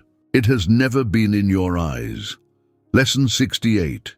The poor wise man who saved the city. There was a little city, and few men within it, and there came a great king against it. Now there was found in it a poor wise man, and he by his wisdom delivered the city. Yet no man remembered that same poor man. Ecclesiastes 9:14-15. He tells a story, and it is only 2 verses long, and it may be the saddest and most important story in the book. A little city. few men. And a great king comes with an army and builds siege works around it. This is not a fair fight. This is annihilation arriving on a schedule. And inside the city there is a poor wise man, nobody important. Not a general, not a noble, not anyone the city had thought to consult about anything. And he, by his wisdom, delivers the city. Everyone lives. Every man, woman and child in that city goes on to live their life, have their children, grow old, because of what this one poor man knew. Yet no man remembered that same poor man. Nobody remembered him. Not a statue, not a plaque, not a mention in the annals. The city he saved, walking around in the daylight he purchased for them, forgot the name of the man who did it, and there is no record anywhere of what it was. Sit with the injustice of that because he wants you to feel it. This is not a story with a redemptive twist at the end. There is no scene where they realize their mistake and honor him. He saved everyone and was forgotten, and that is the end of the story. And what does he conclude? Verse 16. Then said I, wisdom is better than strength. Nevertheless, the poor man's wisdom is despised, and his words are not heard. Nevertheless, wisdom is better than strength, and it is still despised. Both are true. He does not resolve them. Here is what this story is for. It is for you if you are the poor wise man, if you have done the thing that mattered and no one noticed, if you saved the city, the project, the family, the situation, and the credit went elsewhere or nowhere, and you watched it happen, and you said nothing, and you have carried a small permanent bitterness about it ever since. He is telling you, it happened. It is in the book. 3,000 years later, we are still reading about a man whose name nobody bothered to write down, and the reason we are reading about him is that God thought the injustice was worth recording forever. The city forgot him. The scripture did not. And that is the whole difference between remembrance under the sun and remembrance above it. You will not be remembered by the city. You were never going to be. But the accounting is not being kept by the city, and the book that matters has a different editor. Lesson 69. Dead flies in the ointment. Dead flies cause the ointment of the apothecary to send forth a stinking savour. So doth a little folly him that is in reputation for wisdom and honour. Ecclesiastes 10:1. Here is the origin of the phrase, a fly in the ointment, and the original is far more brutal than the idiom it became. Picture the apothecary's work. He has spent weeks producing a single vessel of perfumed oil. He sourced the ingredients from across the known world at enormous cost. He blended it with skill acquired over decades. It is one of the most valuable substances in the ancient economy. And a fly gets in it and dies. And the whole jar is ruined, not diminished, ruined. It now stinks. All that value, undone by an insect that weighs nothing. That is a little folly in a good man's life. And notice the precision of the comparison, him that is in reputation for wisdom and honor. The fly does not ruin a jar of cheap oil. Nobody notices a fly in a bucket of water. The fly ruins the precious thing. The better the ointment, the more catastrophic the fly, which means this is a verse about people with something to lose. The higher the reputation, the smaller the folly required to destroy it. A foolish man does something foolish and nobody is surprised and nothing changes. A wise man does the same thing and the whole jar stinks. That is not fair. He is not saying it is fair. He is saying it is true, and that you should know it before it happens to you rather than after. And there is a companion truth in the previous verse. One sinner destroyeth much good. One. Not an army. It takes years to build and moments to destroy. It takes a city's worth of people cooperating to make something good and one person to bring it down. You have watched this. A decade of trust in a family destroyed by one afternoon. A good organization built by dozens of people over years, wrecked by a single person who arrived in it. The asymmetry is real, and it is everywhere. Now, why does this belong here after 9 chapters telling you nothing lasts anyway? Because it is the counterweight to a bad conclusion. Someone reading carelessly might think, nothing matters, everything is vapor, therefore my conduct is irrelevant. And he says, no, your conduct is extraordinarily consequential, not because it purchases eternity, but because one fly ruins a jar and you are near jars. You are near other people's ointment right now. The vapor nature of life does not lower the stakes of how you behave today. It concentrates them, because today is all there is, and one fly is all it takes. Lesson 70. A wise man's heart is at his right hand. A wise man's heart is at his right hand, but a fool's heart at his left. Yea, also when he that is a fool walketh by the way, his wisdom faileth him, and he saith to every one that he is a fool. Ecclesiastes 10:2-3. This is not a political statement, though people have tried to make it one. It is an image about orientation.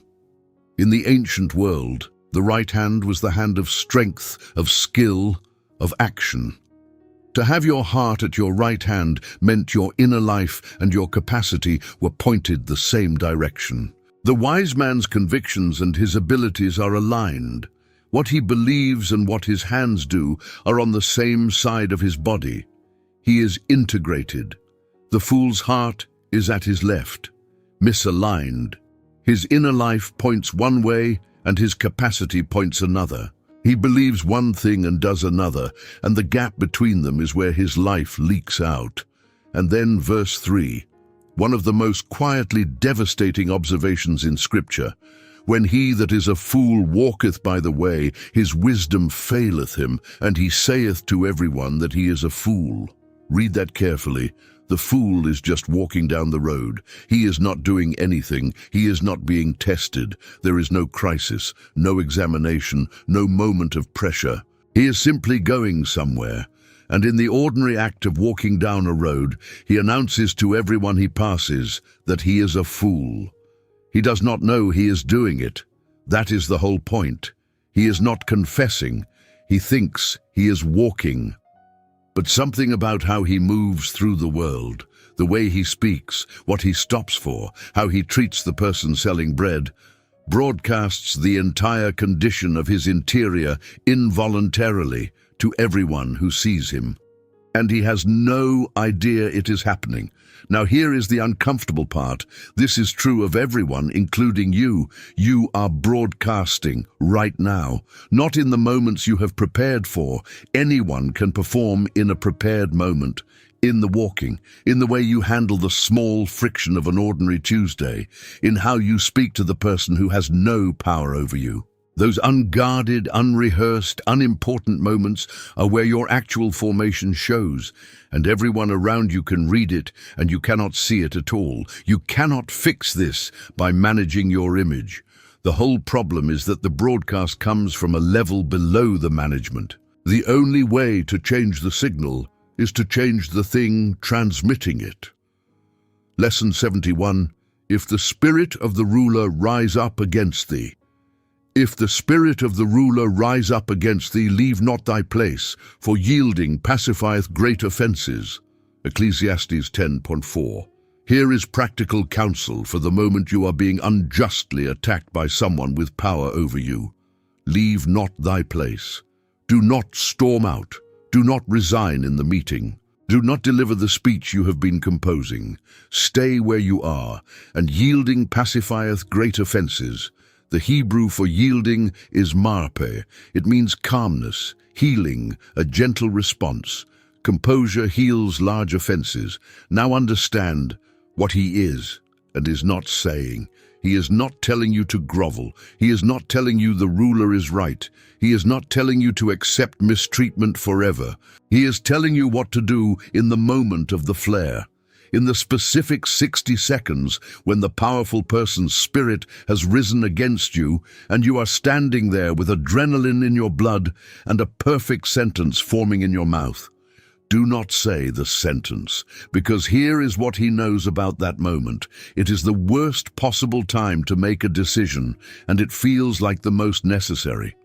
The flare is designed by your own body to produce immediate action. And immediate action in that moment is almost always the action you will spend the next decade regretting. Leave not thy place. Stay. Be calm. Let the flare pass, because flares pass. That is what they do. The thing that feels like a permanent rupture at 2 in the afternoon is frequently a thing nobody mentions again by Friday, unless you make it permanent by responding to it as though it were. This is not cowardice, it is timing. The preacher has spent an entire chapter telling you there is a time to keep silence and a time to speak, and this is his applied example. There may well be a time to leave your place. That time is not 30 seconds into someone else's anger. Composure is not weakness. Composure is the ability to not spend your whole position on a moment that was going to pass anyway. Lesson 72. He that diggeth a pit shall fall into it. He that diggeth a pit shall fall into it, and whoso breaketh an hedge, a serpent shall bite him. Whoso removeth stones shall be hurt therewith, and he that cleaveth wood shall be endangered thereby. Ecclesiastes 10:8-9. 4 little pictures, and they are not all saying what you think. The first 2 are about malice returning to its owner. The man who digs a pit, a trap meant for someone else, falls in it himself. The man who breaks through a hedge, a boundary wall, gets bitten by the snake living in it. That is the recognizable moral. The harm you engineer for others has a way of finding its way home. But the second 2 are different, and this is what most readers miss. Whoso removeth stones shall be hurt therewith, and he that cleaveth wood shall be endangered thereby. Removing stones is not malice, it is work. It is what you do to clear a field. Splitting wood is not malice, it is what you do so your family does not freeze. These are good, necessary, honorable tasks, and he says they will hurt you. That is the lesson. Not all injury is punishment. Some of your wounds are pits you dug. Be honest about those. But some of your wounds, possibly most of them, came from the ordinary labor of a decent life. You got hurt clearing the field. You got hurt splitting the wood. The stone rolled onto your foot while you were doing exactly the right thing, and there is no moral to extract, because there is no moral in it. That is what happens to hands that lift stones, and this matters enormously because the human mind cannot tolerate an unexplained wound. So when you get hurt, you go looking for the pit you dug. You audit yourself. You go back through the record trying to find the sin that produced the injury, because a wound with a cause is bearable, and a wound without one is not. Sometimes there is no pit. Sometimes you were splitting wood. He will not let you make every injury into a verdict. Some of your scars are just evidence that you were working. Lesson 73. If the iron be blunt. If the iron be blunt, and he do not whet the edge, then must he put to more strength, but wisdom is profitable to direct. Ecclesiastes 10:10. Here is the most practical verse in the book, and it is a verse about the axe. The iron is blunt, the axe is dull, and the man does not sharpen it, does not stop, does not sit down with the stone, does not take the 20 minutes. And so, he says, he must put to more strength. He has to swing harder. Every stroke for the rest of the day costs him more than it should, and he will get the tree down eventually because he is strong and stubborn, and he will be destroyed by the effort, and the whole thing was avoidable. That is your life, and you know it. You have a dull axe somewhere. You know where it is. There is a process in your work you have never fixed, and every week you pay for it with brute effort. There is a conversation you have not had, so every interaction with that person costs you triple. There is a system you have never set up, a skill you never learned, a boundary you never drew, and you have compensated for years with more strength. and you are exhausted, and you have concluded that you are tired because the work is hard. The work is not hard. The axe is dull. And here is why nobody sharpens, because sharpening looks like not working. When you sit down with the whetstone, no wood is being cut. Anyone watching sees a man doing nothing, and a certain kind of person cannot bear to be seen doing nothing, especially by themselves. So they swing. The swinging feels like virtue. The swinging generates the exhaustion that proves they are trying, but wisdom is profitable to direct. The word is yitron, profit. There it is again, the word from chapter 1. He has spent 11 chapters proving there is no profit under the sun, and here, almost in passing, he names one. Wisdom that directs, that points effort in the right direction before the effort is spent, that has a surplus. You will not outswing a dull axe. Nobody ever has. Put it down and find the stone. Lesson 74. Woe to thee, O land, when thy king is a child. Woe to thee, O land, when thy king is a child and thy princes eat in the morning. Blessed art thou, O land, when thy king is the son of nobles, and thy princes eat in due season for strength and not for drunkenness. Ecclesiastes 10:16-17. He is not talking about age. There have been excellent young kings and catastrophic old ones. The Hebrew na'ar here carries the sense of immaturity, not chronology. So what makes a king a child? Look at the diagnostic he attaches. Thy princes eat in the morning. That is the tell. Feasting at breakfast. Appetite unhooked from season. The leadership is consuming at a time meant for governing, not because they are hungry, but because there is nothing restraining the appetite. The child king's court eats whenever it wants, and the wanting is the only law in the building. And the blessed land? Thy princes eat in due season, for strength, and not for drunkenness. They eat too. He is not commending asceticism. This is the man who told you 5 times to enjoy your bread. They eat in due season for strength. The eating is subordinated to a purpose beyond itself. That is the whole difference between a child and a king, not age, whether the appetite serves the work or the work has been abandoned to serve the appetite. And now bring it home, because you are the king of something, a household, a team, a budget, your own body at minimum. The question is not whether you enjoy things. He has commanded you to enjoy things. The question is whether your enjoyment has become the thing that runs the schedule, whether you eat in due season or whether you eat in the morning, because the wanting arrived and there was nothing in you that said not yet.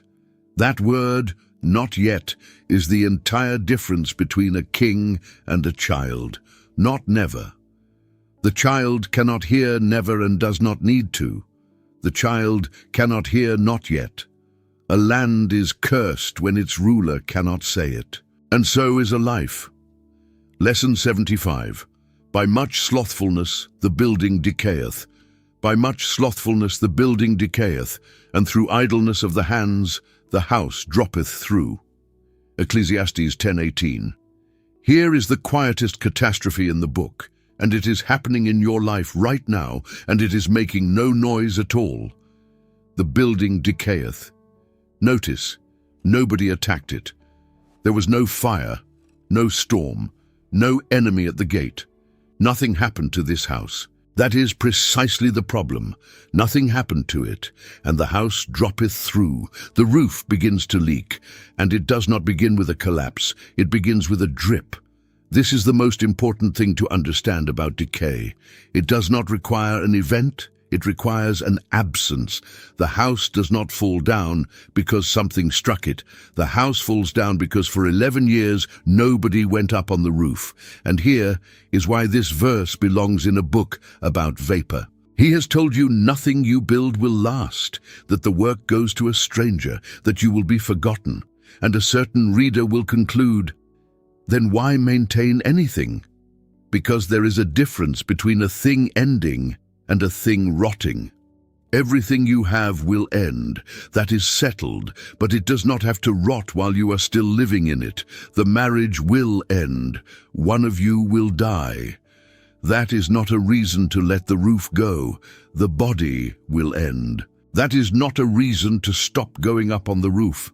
And nothing about this decay will announce itself. There is no moment where the house tells you it is failing. There is a drip that you notice and do not address, and then there is a stain you stop seeing because you have seen it every day for a year. And then there is a beam that is soft when you finally touch it, and you cannot remember when that happened. Go look at what you have stopped maintaining, not the thing that is on fire. You would already be dealing with a fire. Look for the thing that nothing is happening to. That is where the water is coming in. Lesson 76. A bird of the air shall carry the voice. Curse not the king, no, not in thy thought, and curse not the rich in thy bedchamber, for a bird of the air shall carry the voice, and that which hath wings shall tell the matter. Ecclesiastes 10:20. On the surface, this is prudential advice about not slandering powerful people, and in the ancient world that advice would keep you alive. But look how far in he goes. Not in thy thought, not in your bedchamber, the most private room in the house, the place with no witnesses, the room you go to precisely because nothing said their travels. And he says, a bird will carry it. He is being partly proverbial. Every culture has a version of this. Walls have ears, the birds will tell. He is warning that private contempt has a way of becoming public, and it does, and everyone who has been caught knows he is right. But there is something underneath the prudence, and it is the thing worth taking. The curse in your bedchamber is doing something to you. That is the real bird. The contempt you rehearse in private, the speech you deliver to the ceiling at 2 in the morning, the case you have been building against your boss, or your government, or your brother. You think it is contained because nobody heard it. It is not contained. It is forming you. It is carving a channel, and the channel gets deeper every time you run water through it, and eventually the water finds it without being sent. And then one day, in a meeting, in a hallway, in a moment of fatigue, the thing you have been saying privately for 3 years comes out of your mouth in public, and you are as surprised as anyone. The bird carried it. The bird was you. There is no such thing as a private disposition. There are only dispositions that have not yet been observed. Whatever you are rehearsing in the bedchamber is what you will say when you are tired, and everyone gets tired. So the counsel is not really, be careful, you might get caught. It is, be careful what you are becoming in the room where nobody is watching, because that is the room where you are actually being built. Lesson 77. Cast thy bread upon the waters. Cast thy bread upon the waters, for thou shalt find it after many days. Ecclesiastes 11:1. Chapter 11 begins, and the tone of the book changes. 10 chapters of demolition are over. He has taken everything from you. And now, standing in the cleared lot, he starts to build, and the first instruction is this: cast your bread upon the waters. Understand how strange that is. Bread is the one thing this book has told you is real. It is the recurring gift, the thing from the hand of God, your portion, the answer to the prophet question. Bread is what he has told you 5 times to eat and enjoy, and now he says, throw it in the water. There are 2 ancient readings and both illuminate. One is maritime commerce.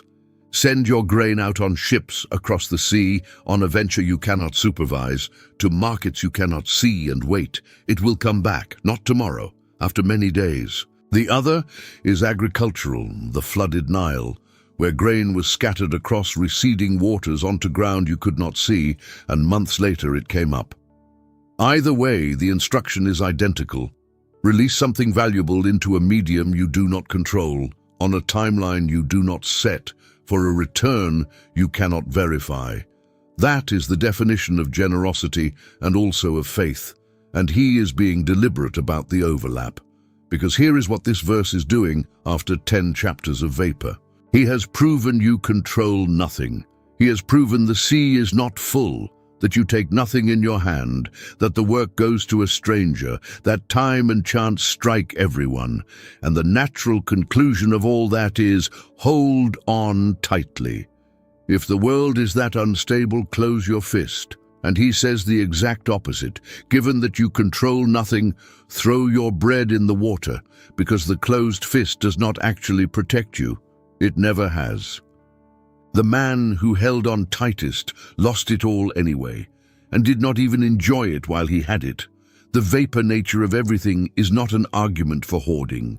It is the strongest argument against hoarding that exists, because hoarding only makes sense in a world where things can be kept, and you do not live in that world. You cannot keep your bread. You can only eat it or throw it. And he who tried keeping it at a scale you cannot imagine is telling you to throw it.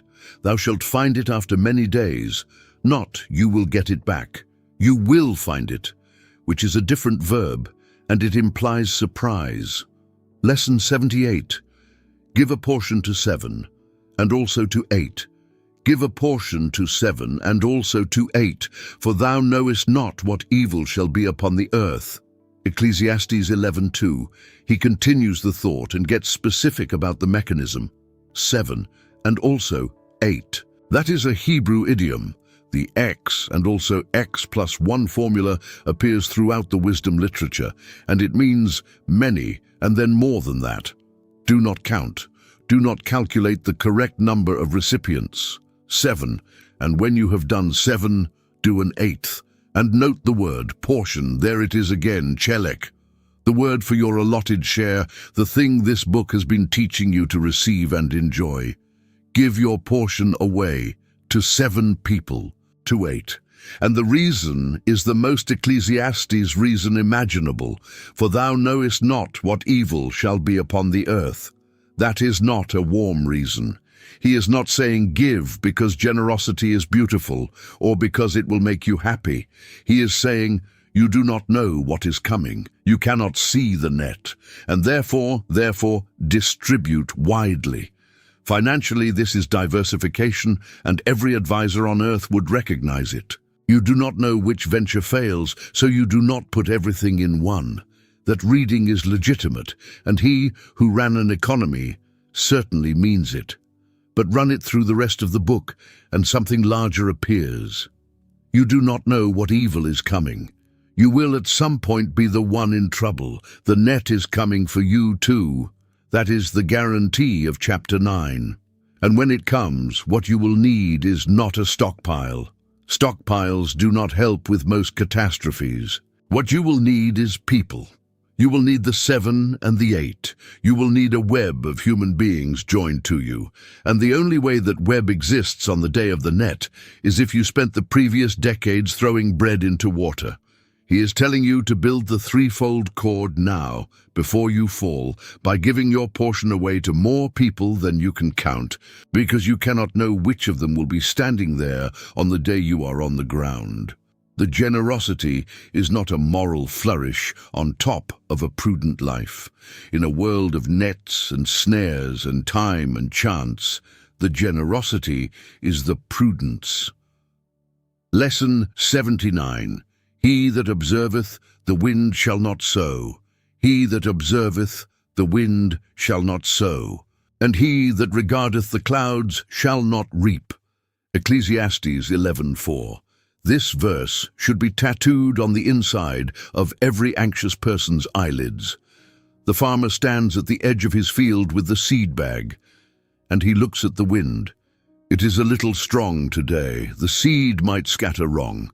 So he waits, and tomorrow he looks at the clouds. It looks like rain, and if it rains right after sowing, the seed might wash. So he waits, and the day after, there is not enough moisture. And the day after that, the wind is up again. He that observeth the wind shall not sow. He will not do it. Not because he is lazy. He is at the field every morning, seed bag in hand, deeply engaged with agriculture. He is doing research. He is being responsible. He is waiting for conditions, and the season closes, and he sows nothing, and he is genuinely bewildered, because at no point did he make a decision not to farm. That is how it happens. Nobody decides not to live. They decide to wait for conditions, one morning at a time, for 30 years. And here is the thing he knows and the farmer does not. There are no conditions. There is no morning where the wind and the clouds and the moisture all align into an unambiguous green light.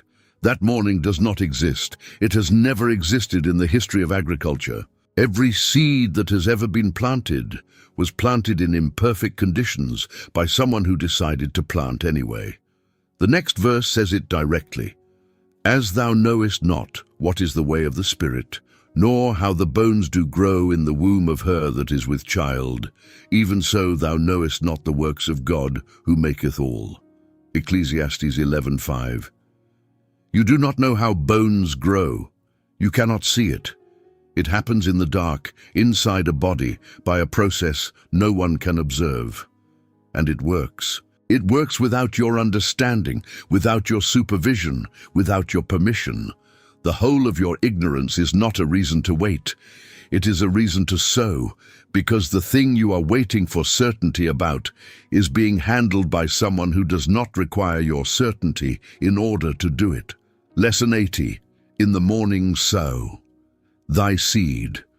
In the morning sow thy seed, and in the evening withhold not thine hand. For thou knowest not whether shall prosper, either this or that, or whether they both shall be alike good. Ecclesiastes 11:6. Here is the practical instruction that follows, and it is the most freeing sentence in the book for a paralyzed person. Sow in the morning, sow again in the evening. You do not know which one takes. Notice this is not a strategy for certainty. It is not analyze harder and then plant the right seed in the right field at the right hour. It is plant twice because you cannot know, and the not knowing is permanent and will not resolve no matter how long you stand at the edge of the field. His entire answer to uncertainty is not more analysis. It is more sowing. And this is the exact inverse of what an anxious mind does with uncertainty. The anxious mind treats uncertainty as a problem to be solved before acting. It says, I cannot move until I know, and so it gathers information. And the information does not produce certainty because information never produces certainty about the future. And so it gathers more, and the gathering becomes the life. He says, you will never know. Now go sow twice. And then the clause almost everyone misses, and it is the kindest thing in the verse. Or whether they both shall be alike good. Both might work. He is not just saying one might fail. He is raising the possibility that both work. That is not a small thing. The person paralyzed at the edge of the field has been assuming that one choice is right, and the others are wrong, and that choosing wrong is a catastrophe. He is allowing that you might sow in the morning and in the evening and get two harvests. That possibility has never entered the mind of the person observing the wind. They have been so focused on avoiding the wrong one that they never considered a world in which they were permitted to do several things, and several of them worked. Put your hand in the bag. Throw. Do it again tonight. Lesson 81. Truly the light is sweet.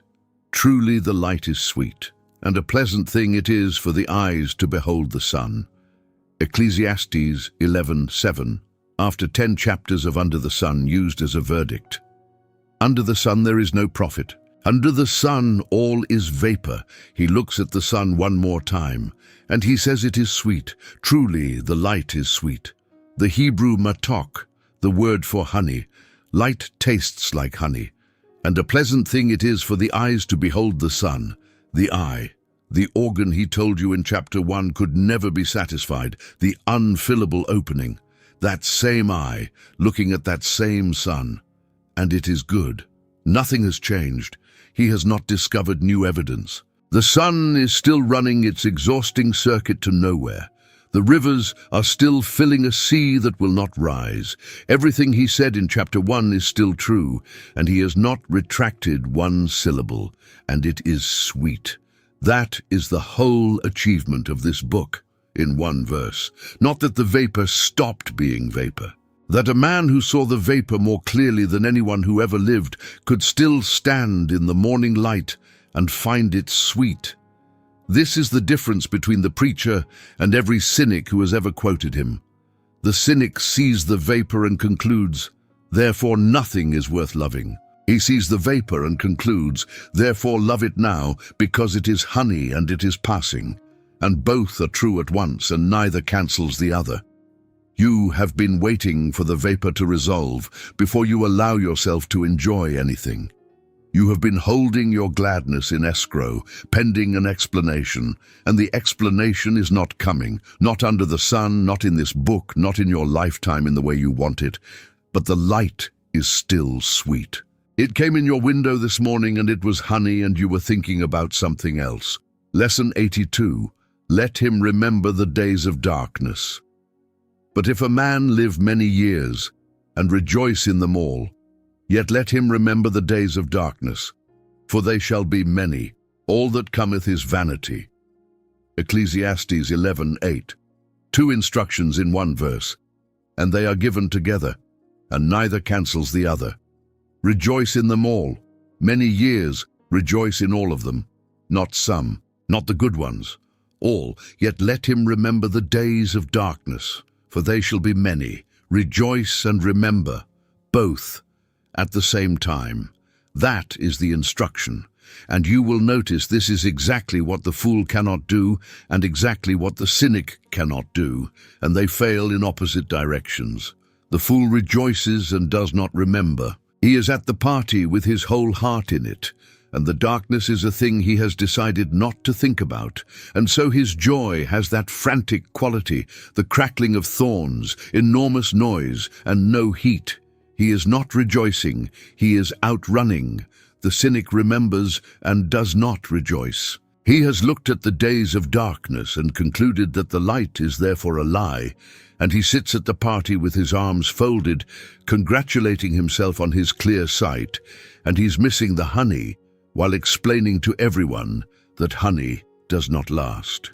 Both of them have taken half the verse, both of them are wrong, and both are, in their own way, protecting themselves from something. And the preacher does the thing neither can do. He holds both. He remembers the days of darkness. They shall be many, he says, and he is not softening it, and he rejoices in all the years anyway. That is not a compromise between joy and honesty. That is what joy looks like when it has stopped lying. All that cometh is vanity. Everything arriving is vapor. The joy is vapor. The darkness is vapor.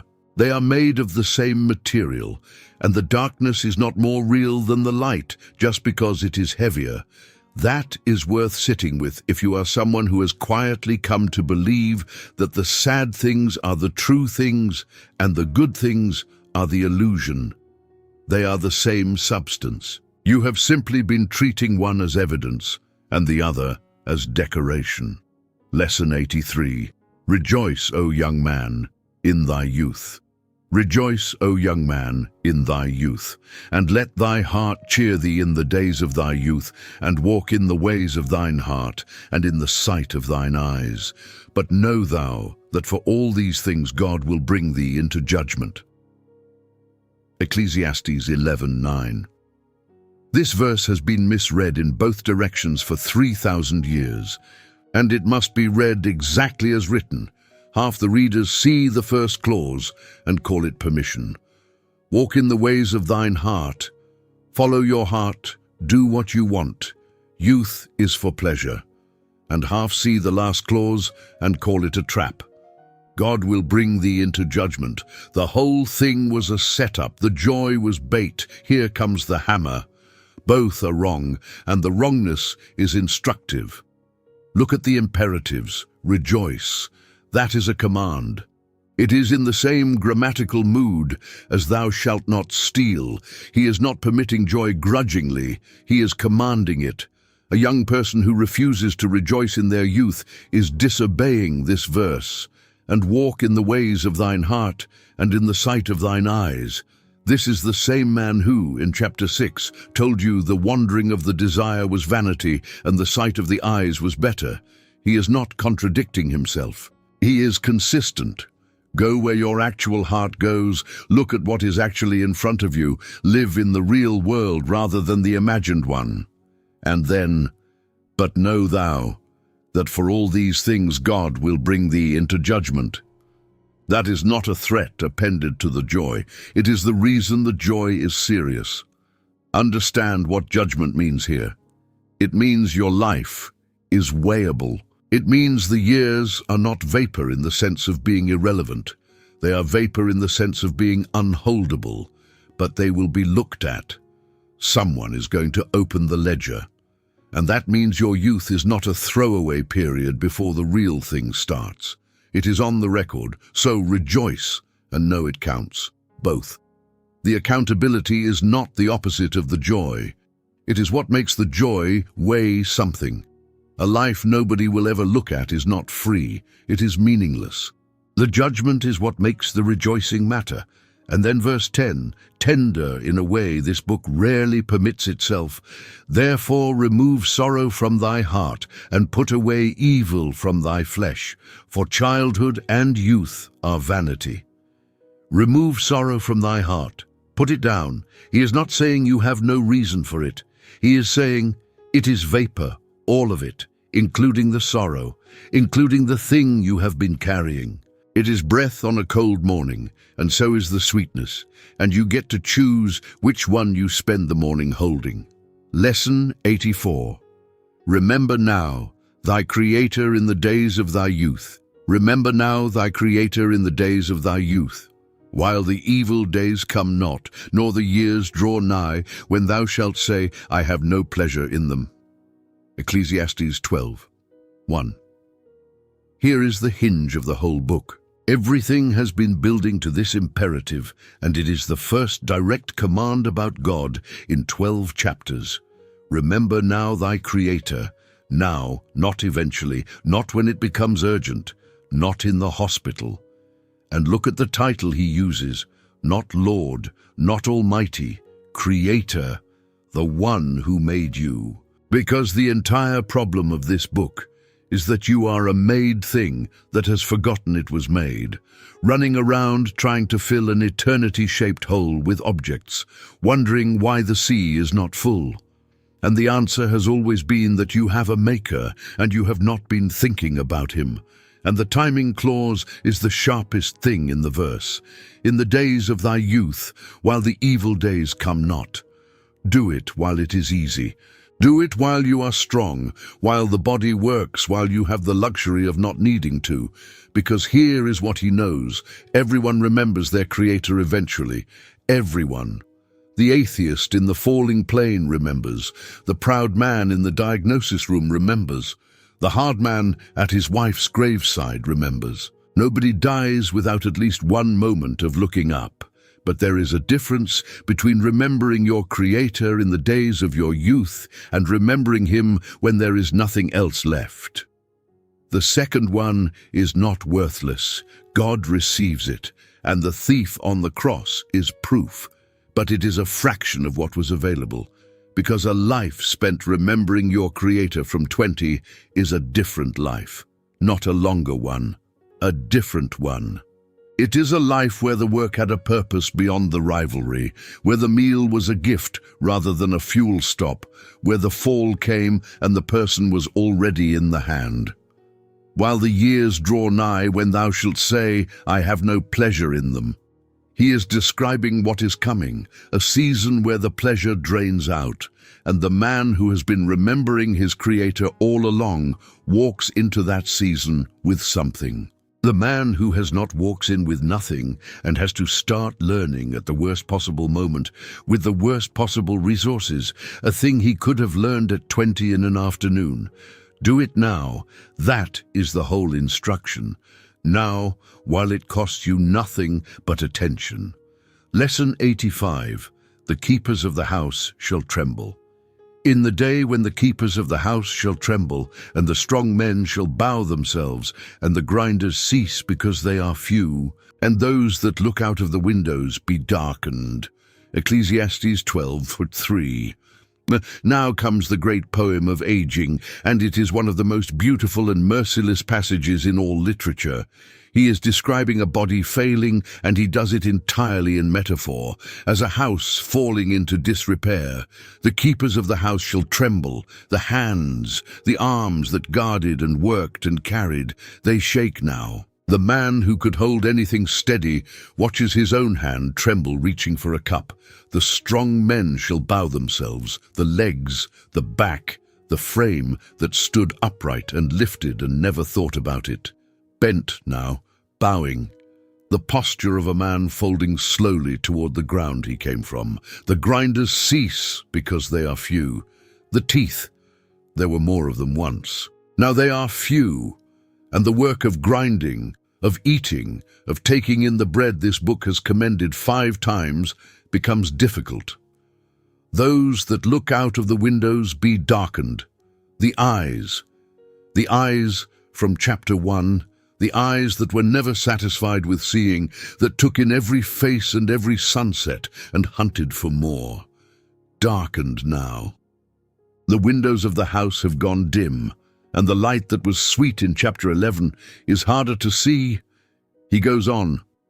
The doors shut in the streets, the sound of the grinding is low, the daughters of music are brought low, hearing fails, and the songs that filled the palace in chapter 2 are a long way off now, and the almond tree shall flourish, the almond blossoms white, and that is his image for hair. And the grasshopper shall be a burden, the lightest thing on earth, an insect that weighs nothing, and it is too heavy to carry. Why does he do this? Why put this in a sacred text with such unbearable precision? Because he refuses to let you pretend. He has spent 12 chapters not lying to you, and he is not going to start at the end. The house comes down. That is not a possibility. It is a schedule, and you are on it, and every reader of these words is somewhere in this poem right now, whether they know it or not. And remember what stands directly before it. Remember now thy Creator. This poem is the reason for that word now. He is not describing the end to frighten you. He is describing it so that the word now has teeth. Lesson 86. Or ever the silver cord be loosed. Or ever the silver cord be loosed, or the golden bowl be broken, or the pitcher be broken at the fountain, or the wheel broken at the cistern. Then shall the dust return to the earth as it was, and the spirit shall return unto God who gave it. Ecclesiastes 12:6-7. The poem ends with 4 broken objects, and every one of them is precious, and every one of them is fragile, and that pairing is the point. The silver cord, silver, valuable, a cord, thin, the most delicate possible form of the most precious material, and it is loosed, not cut, not violently severed, it simply comes untied. The golden bowl, gold, and a bowl, a vessel, a thing that holds, and it is broken. Everything gold has ever held is on the floor now, the pitcher broken at the fountain. Here is the cruelty of the image. The pitcher breaks at the fountain, not in the desert, not far from water, at the source, with everything it needed right there. The water was available, and the vessel failed. The wheel broken at the cistern, the mechanism that brought the water up. The apparatus of life seized. 4 precious things, all broken, all at the exact moment of their function. And then he abandons metaphor entirely and says the plainest thing in the book. Then shall the dust return to the earth as it was, and the spirit shall return unto God who gave it. 2 directions. The dust goes down, the spirit goes up. Now remember chapter 3, where he said, Who knoweth the spirit of man that goeth upward? He said he could not prove it. He said, under the sun, working from observable evidence, there is no way to demonstrate that a man is different from a beast. And here at the end, he says it anyway, not as proof. As testimony, the Spirit shall return unto God who gave it, given. That is the word that matters. Your spirit was given. It was not generated by your body, and it is not the property of the dust. It came from somewhere on loan, from a person. And when the pitcher breaks at the fountain, the thing that was lent goes back to the one who lent it. That is the answer to the man and the beast, not an argument, a destination. Lesson 87. The preacher sought out acceptable words. And moreover, because the preacher was wise, he still taught the people knowledge. Yea, he gave good heed, and sought out, and set in order many proverbs. The preacher sought to find out acceptable words, and that which was written was upright, even words of truth. Ecclesiastes 12:9-10. Before the conclusion, there is a note about the man himself, and it tells you what this book cost to make. He gave good heed and sought out and set in order 3 verbs of labor. He listened carefully. He searched. He arranged. This book is not an outpouring. It is work. The work of a craftsman done slowly over years with revision. The preacher sought to find out acceptable words. The Hebrew for acceptable is chefetz, delightful, pleasing, desirable. He hunted for words that would be a pleasure to hear.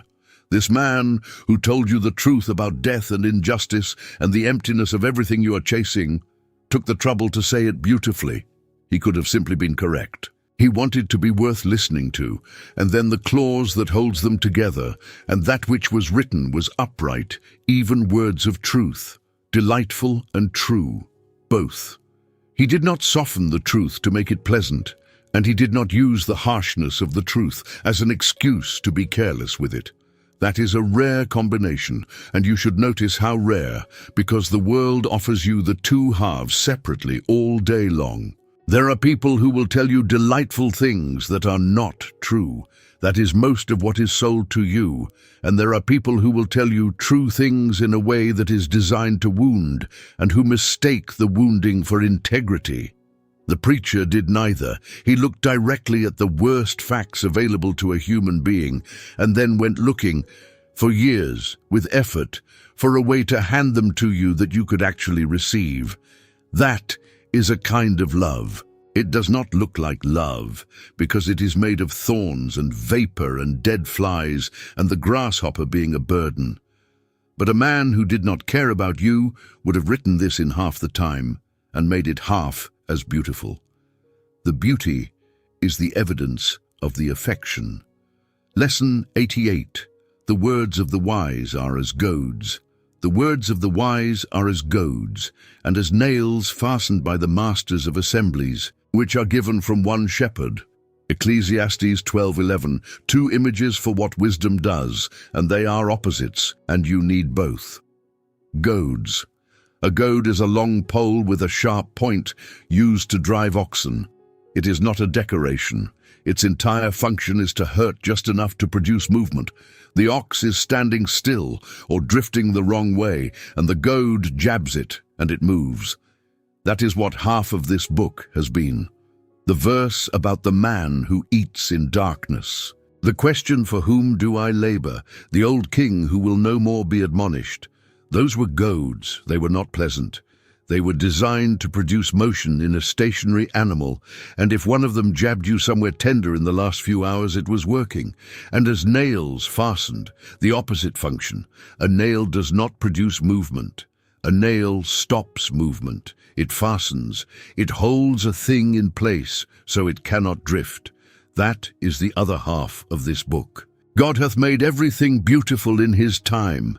The righteous and the wise, and their works are in the hand of God. God now accepteth thy works. Those are nails. They hold you still when everything in you wants to drift. And you need both, and you cannot choose which one you need. That is the point. A person who only takes the nails becomes comfortable and stops moving. A person who only takes the goads is driven their whole life and never at rest. Wisdom carries both and applies whichever the moment requires, and it is not up to you which one arrives. And then the last clause, which is the most important 6 words in the verse. which are given from one shepherd, all of it, the goads and the nails, the demolition and the comfort, the vapor and the bread, from one source. The same hand that jabbed you is the hand that fastens you. It is not two forces. It is not a harsh God and a kind God. It is one shepherd who knows exactly which tool you need and who has been using both on you for the last several hours. Lesson 89 of making many books. There is no end. And further, by these, my son, be admonished. Of making many books there is no end, and much study is a weariness of the flesh. Ecclesiastes 12:12. Here is the last warning before the conclusion, and it is aimed precisely at the kind of person who would sit through 90 lessons on Ecclesiastes. Of making many books there is no end. He is right, and it is worse now than it was then. There is no end. There is always another book, another teaching, another framework that will finally organize the thing, and much study is a weariness of the flesh. The Hebrew is physical. It wears out the body. Now, why is this here? Why at the end of a book of wisdom does the wisest man warn you about the pursuit of wisdom? Because he knows what you might do with the last several hours. You might file it. You might take 90 lessons about not living in the wandering of the desire, about eating your bread and doing the work your hand finds, about remembering your Creator now. And you might convert the whole thing into a pleasant intellectual experience and go looking for the next book. That is the fool's move, and it is invisible because it looks like diligence. There is a kind of person who uses study as the most sophisticated available method of not obeying. They are never rebellious. They are never dismissive. They just always need one more perspective before they act. And they will go to their grave extremely well read and having never once cast their bread upon the waters. Much study is a weariness of the flesh. It will not resolve. There is no book that ends the search, including this one. You could read Ecclesiastes for another 40 years, and it would not put bread on your table or make you taste it. At some point, you close the book and go eat. That is what he is telling you. He is telling you to stop because the material is not the point, and he would rather you obey one verse than admire 90 lessons. Lesson 90. The conclusion of the whole matter. Let us hear the conclusion of the whole matter. Fear God and keep his commandments, for this is the whole duty of man. For God shall bring every work into judgment with every secret thing, whether it be good or whether it be evil. Ecclesiastes 12:13-14. Here is where it lands. 12 chapters, 90 lessons, every road walked to its end, and this is what is left standing. Fear God and keep his commandments, for this is the whole duty of man. And notice what the Hebrew actually says, because the King James adds a word. The word duty is not there. The Hebrew reads, this is the whole of man, not his obligation, his entirety. This is the whole of what a man is. Everything else he tried, he has told you, was vapor. The wisdom, the pleasure, the building, the wealth, the legacy, all of it real, all of it good, none of it able to hold the weight.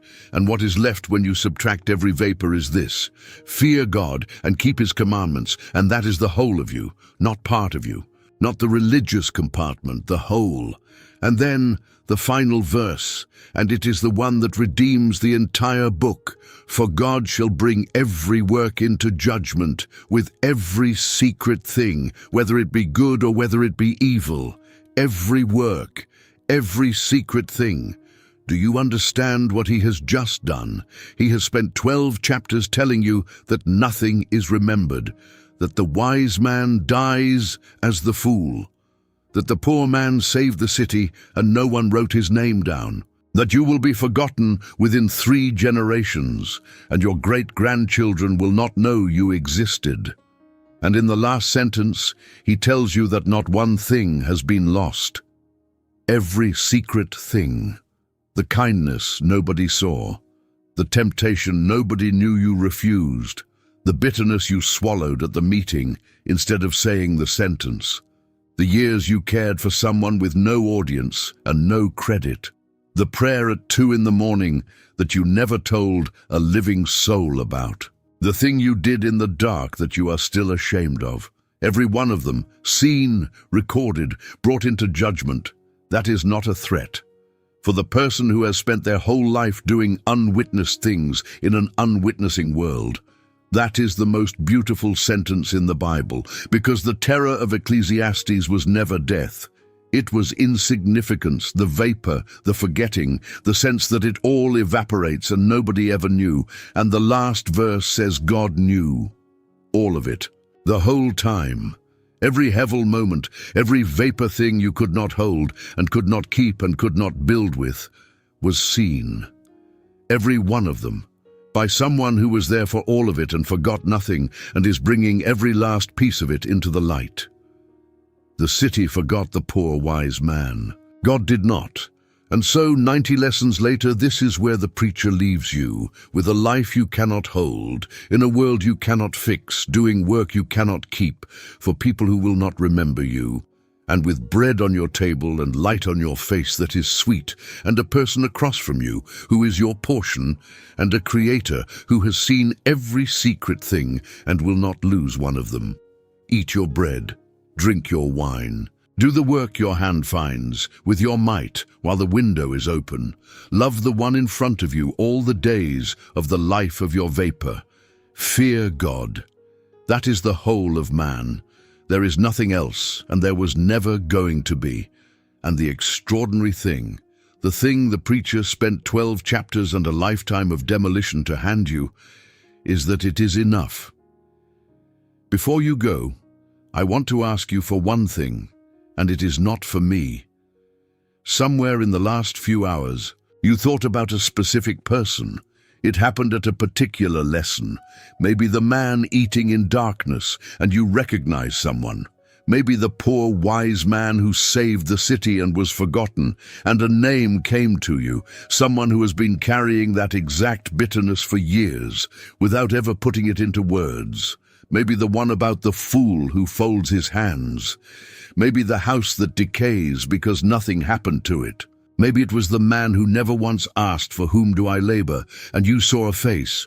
You know who came to mind. Send them this. That is the whole ask, not a post, not a share to everyone. One person, one message tonight, while their name is still in your head. Because by tomorrow the momentum of this teaching will have faded, and the thought will not return, and they will go on carrying it. You do not need to say anything clever. You do not need to explain why. Send it and say, "I thought of you." That is enough. Ecclesiastes says 2 are better than 1, because if they fall, the one will lift up his fellow, and woe to him that is alone when he falleth. This is you being the one. This is the comforter that the oppressed in chapter 4 did not have. That vacancy is real, and it is near you, and it has a name, and you just thought of it. That is a quiet act of love toward one soul, and it costs you 30 seconds and no money at all. And if you want to stay for what comes next, if you want a seat here for the teaching after this one, subscribe. It's free, it's one tap, and it means the next one finds you instead of disappearing into the noise. Then one more thing, and I mean this sincerely. Tell me in the comments which line or which verse in these 90 lessons is the one you most needed to hear. Not the whole teaching, the one that jabbed like a goad or held like a nail. I read them, and other people read them, and someone scrolling past at 2 in the morning is going to find the line you named, and it is going to be the exact thing they came looking for. And now, hear this over you. May the God who made you upright find you in the middle of an ordinary Tuesday and answer you in the joy of your heart. May the bread on your table taste like bread. May you eat it in the light and not in the dark. May the work your hand finds be work you pour yourself into, while the window is open and the keepers of the house are steady. May you stop observing the wind and sow. May the years you have left be your portion and not your race.